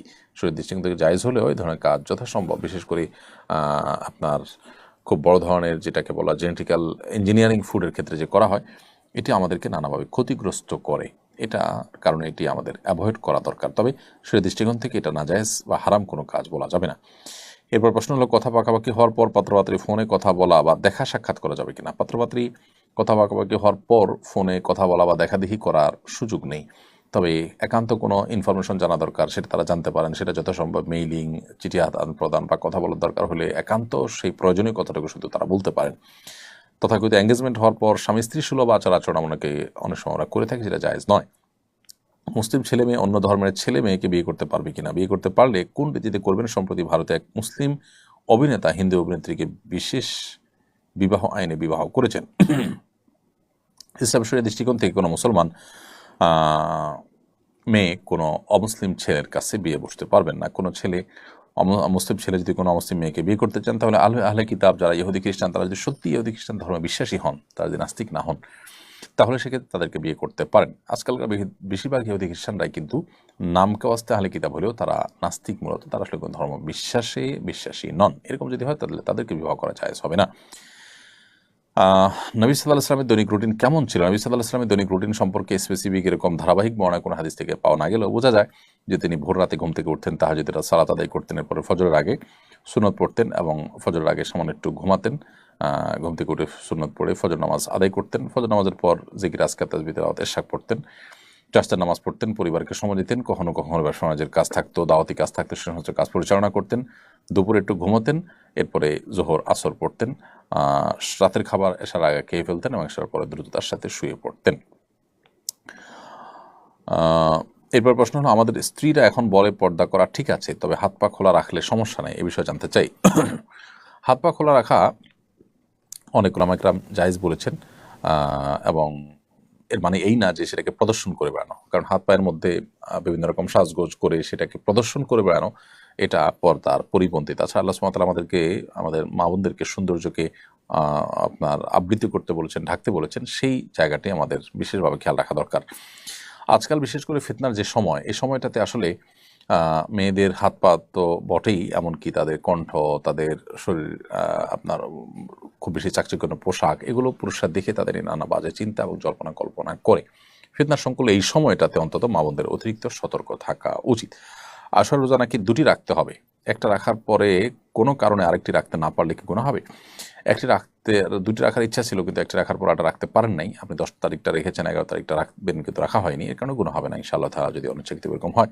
তবে অনেক উলামা ইকরাম ইচ্ছাকৃতভাবে শুধু আশার রোজা রাখাটাকে মাকরুহ বলেছেন। তবে এর বিপরীতে অনেক উলামা ইকরাম সেটিকে জায়েজও বলেছেন। তবে আপনি কোনো কারণে রাখতে পারেননি অপরটি, সেটার কারণে যে কোনো গুনাহ হবে না, এ ব্যাপারে কোনো সন্দেহ নেই। বাসায় বিড়াল আছে, কদিন পর পর বাচ্চা হয়, এজন্য আমাদের অনেক ঝামেলা হয়। আমরা চাই এটার প্রজনন ক্ষমতা বন্ধ করতে, করা যাবে কিনা? যেহেতু প্রাণী এবং তার আপনার অতিরিক্ত বাচ্চা হওয়ার ফলশ্রুতিতে আপনাদের অসুবিধার কারণ হয়। প্রথমত এই বাচ্চা বিড়াল আপনি কোথাও রেখে আসতে পারেন। দ্বিতীয়ত তার যদি প্রজনন ক্ষমতা আপনি বন্ধ করেন তাহলে সেটা নাজায়েজ বা হারাম হবে না। এটি মানুষের ক্ষেত্রে যে নিষেধাজ্ঞা রয়েছে সেটি প্রযোজ্য হবে। এরপরে প্রশ্ন হলো, ঋণগ্রস্ত অবস্থায় ওমরা করা যাবে কিনা? ঋণগ্রস্ত অবস্থায় ওমরা করতে পারেন যদি ঋণ পরিশোধ করার মতো ব্যবস্থা থাকে, টাইম নেওয়া থাকে, সেই টাইমের পর তাকে পরিশোধ করবেন সেই সুযোগ থাকে, এদিকে আপনি অন্য ব্যবস্থাপনা ওমরা করছেন, সেটি জায়েজ হতে পারে। কিন্তু ঋণ দেওয়ার খোঁজ খবর নাই, দেওয়ার সদিচ্ছাও নাই, পাওনাদারের প্রেশারও আছে, সেটা বাদ দিয়ে আপনি সেটাকে এড়িয়ে আপনি ওমরা করছেন, নফল ওমরা করছেন, সেটা আপনার জন্য জায়েজ হবে না। এক শ্রেণীর দুর্নীতিবাজ অসাধু লোক প্রচুর নামাজ পড়ছে, হজ ওমরা করছে, জনকল্যাণমূলক কাজ করছে, ধর্মকে তারা নিজের কুকীর্তি ঢাকার ঢাল হিসেবে ব্যবহার করছে। এই বিষয়ে আপনার মন্তব্য জানতে চাই। তারা জানেন না যে এই সমস্ত ধর্মীয় কাজ কাম এগুলো তাদেরকে আখিরাতে মুক্তি এনে দিবে না, আল্লাহর প্রিয়পাত্র করবে না, বরং দুর্নীতি করার কারণে, অর্থ আত্মসাৎ করার কারণে তারা তাদের তাদের গন্তব্য জাহান্নামের দিকে তারা নিয়ে যাচ্ছে। এটা হলো গাছের গোড়া কেটে আগায় পানি দেওয়ার মতো অনেকটা। আপনি কাজ করছেন অন্যায় এবং হারাম উপার্জন করছেন, আবার এদিকে কিছু নামাজ রোজা করে সেটাকে হালাল করার বা সেটাকে আপনি রিকভার করার চেষ্টা করছেন। এটা একটা ব্যর্থ চেষ্টা ছাড়া আর কিছুই নয়। ইসলাম সম্পর্কে ভুল ধারণার কারণে আমাদের দেশে দেখা যায় যে খাদ্যে ভেজাল দেওয়া, নানাভাবে দুর্নীতিতে লিপ্ত হওয়া মানুষগুলোর মুখে দাঁড়িয়ে তারা নামাজ কালাম পড়ছেন, আবার এই কাজগুলো করছেন। আল্লাহ আমাদেরকে ইসলামটা বোঝার তৌফিক দান করুন। আপনি অনেক বেশি নামাজ রোজা, অনেক বেশি নফল উমরা করার দরকার নাই, নফল হজ করার, নফল আপনার আমল করার দরকার নাই। আপনার মুক্তির জন্য দরকার যতটা আপনার গুনাহ থেকে বেঁচে থাকা, মানুষের অধিকার নষ্ট করা থেকে বেঁচে থাকা। এরপর প্রশ্ন হলো, স্বামী আমাকে তালাক দিয়েছে, সারাদিন তাকে লানত আর অভিশাপ দিতে মন চায়, এটা কি ঠিক হবে? বোন কি তালাক দিয়েছে, কিভাবে দিয়েছে, কোন প্রেক্ষিতে দিয়েছে, তালাক হয়েছে কি হয়নি, সেটি তো ভিন্ন আলাপের বিষয়। তবে তিনি যদি আপনার প্রতি অবিচার করে থাকেন তো সেক্ষেত্রে আপনি তাকে ক্ষমা করলে অবশ্যই ক্ষমার কারণ আল্লাহর কাছে বিনিময় পাবেন। আর যদি আপনার ক্ষমা না করেন, আপনার মনের মধ্যে কষ্ট থাকা কাজ করে, আল্লাহর কাছে তার উপযুক্ত বিচার আপনি কামনা করেন, তো সেটা আপনার জন্য জুলুম নয় বা আপনার জন্য নাজায়েজ কোনো কাজ নয়। তবে গালমন্দ করা, মুখ খারাপ করা বা অভিশাপ দেওয়া যেটাকে বলে, সেটি আপনি করবেন না। এরপর প্রশ্ন, আমার স্বামী খারাপ বন্ধুদের সাথে মেশে আমি নিষেধ করলে আমার সাথে অশান্তি করে। আমি জানি আমার স্বামীও তাদের সাথে খারাপ কাজে জড়িয়ে যাবে, আমি কিভাবে আমার স্বামীকে তাদের থেকে আলাদা করব? একজন স্ত্রী আসলে তার ভালোবাসা, তার আবেগ দিয়ে নানাভাবে স্বামীকে তিনি বশে আনতে পারেন, বেশিরভাগ ক্ষেত্রে সর্বোচ্চ চেষ্টা করলে। বিশেষ করে স্বামীদেরকে বশে আনার সমস্ত কৌশল স্ত্রীদের জানা থাকে। হ্যাঁ, কিছু কিছু অমানুষ থাকে, তাদের কথা ভিন্ন। তো আপনি যদি চেষ্টা করে তাকে আনতে পারেন, চেষ্টা করবেন, অন্যদের বুঝাবেন, আপনার চেষ্টা আপনি করবেন, এবং আপনার ধারণা ঠিকই খারাপ মানুষের সাথে মিশলে একসময় মানুষ খারাপের দিকে চলে যায়, সেই জায়গা থেকে অবশ্যই আমরা সরে আসার চেষ্টা করব। এরপরে প্রশ্ন হলো যে শাতিমা রাসূলের শরঈ বিধান কি? শাতিমা রাসূলের শাস্তি কি? শাতিমা রাসূল বা রাসূল আকরাম সাল্লাল্লাহু আলাইহি ওয়াসাল্লামকে অবমাননাকারী এবং গালমন্দকারীর শাস্তি সবচেয়ে চরম শাস্তি। তাদের শাস্তি হলো মৃত্যুদণ্ড। এ ব্যাপারে সারা বিশ্বের সমস্ত উলামা ইকরাম একমত, কারো কোনো ভিন্ন মত নেই। নবী করিম সাল্লাল্লাহু আলাইহি ওয়াসাল্লামকে গালমন্দ করলে, তাকে আপনার কটূক্তি করলে, তার অবমাননা করলে, সেটিকে ইসলাম শরিয়াতে সবচাইতে কঠোর অপরাধ হিসাবে বিবেচনা করা হয় এবং এটা ক্ষমার অযোগ্য অপরাধ। যদি তিনি তওবা করে ফিরে আসেন তাহলে সেক্ষেত্রে আল্লাহ সুবহানাহু ওয়া তাআলার কাছে তিনি ক্ষমা পেতে পারেন। কিন্তু মানুষের কাছে ক্ষমা পাবেন কিনা বা তা দুনিয়ার শাস্তি রহিত হবে কিনা, সেটা নিয়ে আবার আমাদের মধ্যে ইখতিলাফ আছে। যদিও হানাফি মাযহাবের মুফতাবি মত এবং সিদ্ধান্ত, শাফি মাযহাবের প্রসিদ্ধ মত, মালিক এবং হাম্বলি মাযহাবের একটা মত অনুযায়ী তাদের তওবা কবুল হবে এবং বিচারিকভাবে তার শাস্তি কার্যকর হবে না যদি তিনি তওবা করে থাকেন। আর এর বিপরীতে শক্তিশালী মত এবং অনেক ইমামদের মতেই তার তওবা কবুল হবে না। তবে শাস্তি যে মৃত্যুদণ্ড, এ ব্যাপারে কোনো ভিন্ন মত কারণ নেই। নবী সাল্লাল্লাহু আলাইহি সাল্লামের শাতিমদের শাস্তি শুধু মৃত্যুদণ্ডই নয়, অত্যন্ত কঠিনভাবে তাদের শাস্তি দেওয়ার কথা রয়েছে। বিশেষ করে কোরআনে কারিমের একটি আয়াত এক্ষেত্রে খুবই গুরুত্বপূর্ণ এবং দ্রষ্টব্য। এই প্রথমবার পবিত্র কাবাগরের কিসওয়া বদলানোর প্রক্রিয়ায় নারীরা অংশ নিয়েছেন বলে বিভিন্ন সংবাদ মাধ্যমে উঠে এসেছে। এটা শরীয়ত অনুমোদিত কিনা? দেখুন, সংবাদ মাধ্যমে যেটি প্রচারিত হয়েছে আমার চোখে পড়েনি। এরকম কিছু যদি হয়ে থাকে যে নারীদের কে কাবাঘরের যে কিসওয়া এটা বদলানোর কাজে ব্যবহার করা হয়েছে, এরকম যদি ঘটে থাকে তাহলে সেটা আমরা শুধু এক কথা বলবো, দুঃখজনক। ইসলাম আমাদের যে সুন্দর জীবন বিধান দিয়েছেন, এখানে নারীদেরকে অধিকার দেওয়ার নাম করে নানা ভনিতা করার, নাটক করার কোনো দরকার নেই। পৃথিবীতে বহু মানুষ, বহু সমাজ মেয়েদেরকে অধিকার দেওয়ার নাম করে তাদেরকে এমন একটা পর্যায়ে নিয়ে এসেছে যেটা আসলে তাদের অধিকার দেওয়া নয়, বরং তাদের প্রতি নানাভাবে জুলুম হচ্ছে। আল্লাহর সুন্নাহ বা আল্লাহর নিয়মের বাইরে বের হয়ে এসে আমরা তথাকথিত সমান অধিকার দেওয়ার যে কথা বলছি, ইসলাম সমান অধিকারের কথাই বলে না কখনো। ইসলাম বলে ন্যায্য অধিকারের কথা বলা, যে ক্ষেত্রে যার যতটুকু প্রয়োজন তার জন্য ততটুকু দিতে ইসলাম বলে। সব ক্ষেত্রে সমান সমান দেওয়ার চিন্তা সঠিক চিন্তা নয়, ইসলাম সেটার কথা কখনো বলে না। এই জন্য কাবার গিলাফ বদলানোর ক্ষেত্রে পুরুষ আছেন, সাথে মহিলারাও থাকতে হবে, তাহলে তাদের অধিকার দেওয়া হবে, এটা ভুল ধারণা।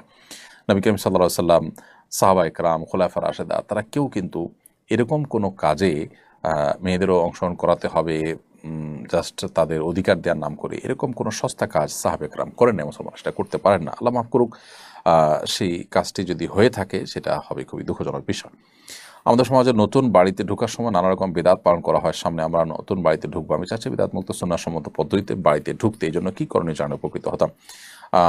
আপনি নতুন বাড়ি করেছেন, এ উপলক্ষে কোনো মানুষকে যদি আপনি দাওয়াত দিয়ে খাওয়ান, আত্মীয়স্বজনকে দাওয়াত দিয়ে খাওয়ান, সেটা জায়েজ আছে, এটা শরীরের কোনো নির্দেশ নয়। এর বাইরে মিলাদ, কিয়াম ইত্যাদি বা নানা আপনার অনেক আপনার প্রক্রিয়া মানুষ অবলম্বন করে, কুসংস্কারের জন্য অনেক কাজ করে, অনেক বিশ্বাস ধারণ করে, সেগুলো আমাদের বর্জন করা উচিত। বিসমিল্লাহ বলে আল্লাহর নামে প্রবেশ করে যাবেন। এবাদত দিয়ে আপনি শুরু করতে পারেন। কোনো একটা নামাজ, 2 রাকাত নামাজ পড়ে, কোনো কোনো আসার থেকে বর্ণিত আছে যে কোনো আসার দ্বারা প্রমাণিত আছে 2 রাকাত নামাজ পড়ে কেউ কেউ তাদের ঘর বাড়ি উদ্বোধন করেছেন বা বসবাস শুরু করেছেন কোনো ভালো কাজ দিয়ে, সেটি হতে পারে। এর বাইরে আপনি বিসমিল্লাহ বলে সাধারণভাবে প্রবেশ শুরু করবেন। বিশেষ কোনো প্রক্রিয়া আপনাকে অবলম্বন করার নির্দেশ বা বাধ্যকতা ইসলাম রাখেনি, বা এখানে কোনো কুসংস্কারাচ্ছন্ন বেদাতপূর্ণ কোনো কাজও যেন না হয় সেদিকটা খেয়াল রাখবেন। বিসমিল্লাহ বলে আল্লাহ নাম নিয়ে সেখানে প্রবেশ করবেন। কোনো হারাম কাজ যখন সেখানে না হয়, বাদবন্দির জন্য সেখানে বেশি হয়, সেদিকটা লক্ষ্য রাখবেন। সুস্থ এবং আর্থিক সামর্থ্য থাকা অবস্থায় হজ পালন করা হয়নি, এখন মুমূর্ষু অবস্থায় আছেন, এক্ষেত্রে করণীয় কি? যিনি পূর্বে হজ করেননি এমন কেউ কি বদলি হজ করতে পারবেন? পূর্বে হজ করেননি এমন কেউ বদলি হজ করতে পারবেন না, নিজের হজ আগে করতে হবে, তারপর তিনি বদলি হজ করতে পারবেন। আর সুস্থ এবং আর্থিক সামর্থ্য থাকা অবস্থায় যদি হজ না পালন করে থাকেন, মুমূর্ষু অবস্থায় আছেন, তাহলে তার আর্থিক সংগতি থাকলে এটা দিয়ে তার পক্ষ থেকে অন্য কাউকে দিয়ে বদলি হজের ব্যবস্থা করবেন। শুধু সাজানোর উদ্দেশ্যে বাবুর কপালের ডান বা বাম পাশে টিপ দেওয়া যাবে কিনা? এটা করতে পারেন, সাজানোর জন্য দিতে পারেন, এটা কল্যাণ করার চিন্তা না করে যদি দেন দিতে পারেন। কোরআন মাজিদ তেলাওয়াত করার সময় সিজদার আয়াতগুলো অনেকবার তেলাওয়াত করা হয়েছে, কিন্তু পরে সিজদা দেওয়া হয়নি, এখন আমার করণীয় কি? সিজদার আয়াত তেলাওয়াত করে সিজদা দেওয়া ওয়াজিব। যদি আপনার সিজদা কখনো না দিয়ে থাকেন তাহলে তো আপনি অনেক বড় গুনাহ করেছেন এবং সেজন্য আল্লাহর কাছে তওবা করবেন।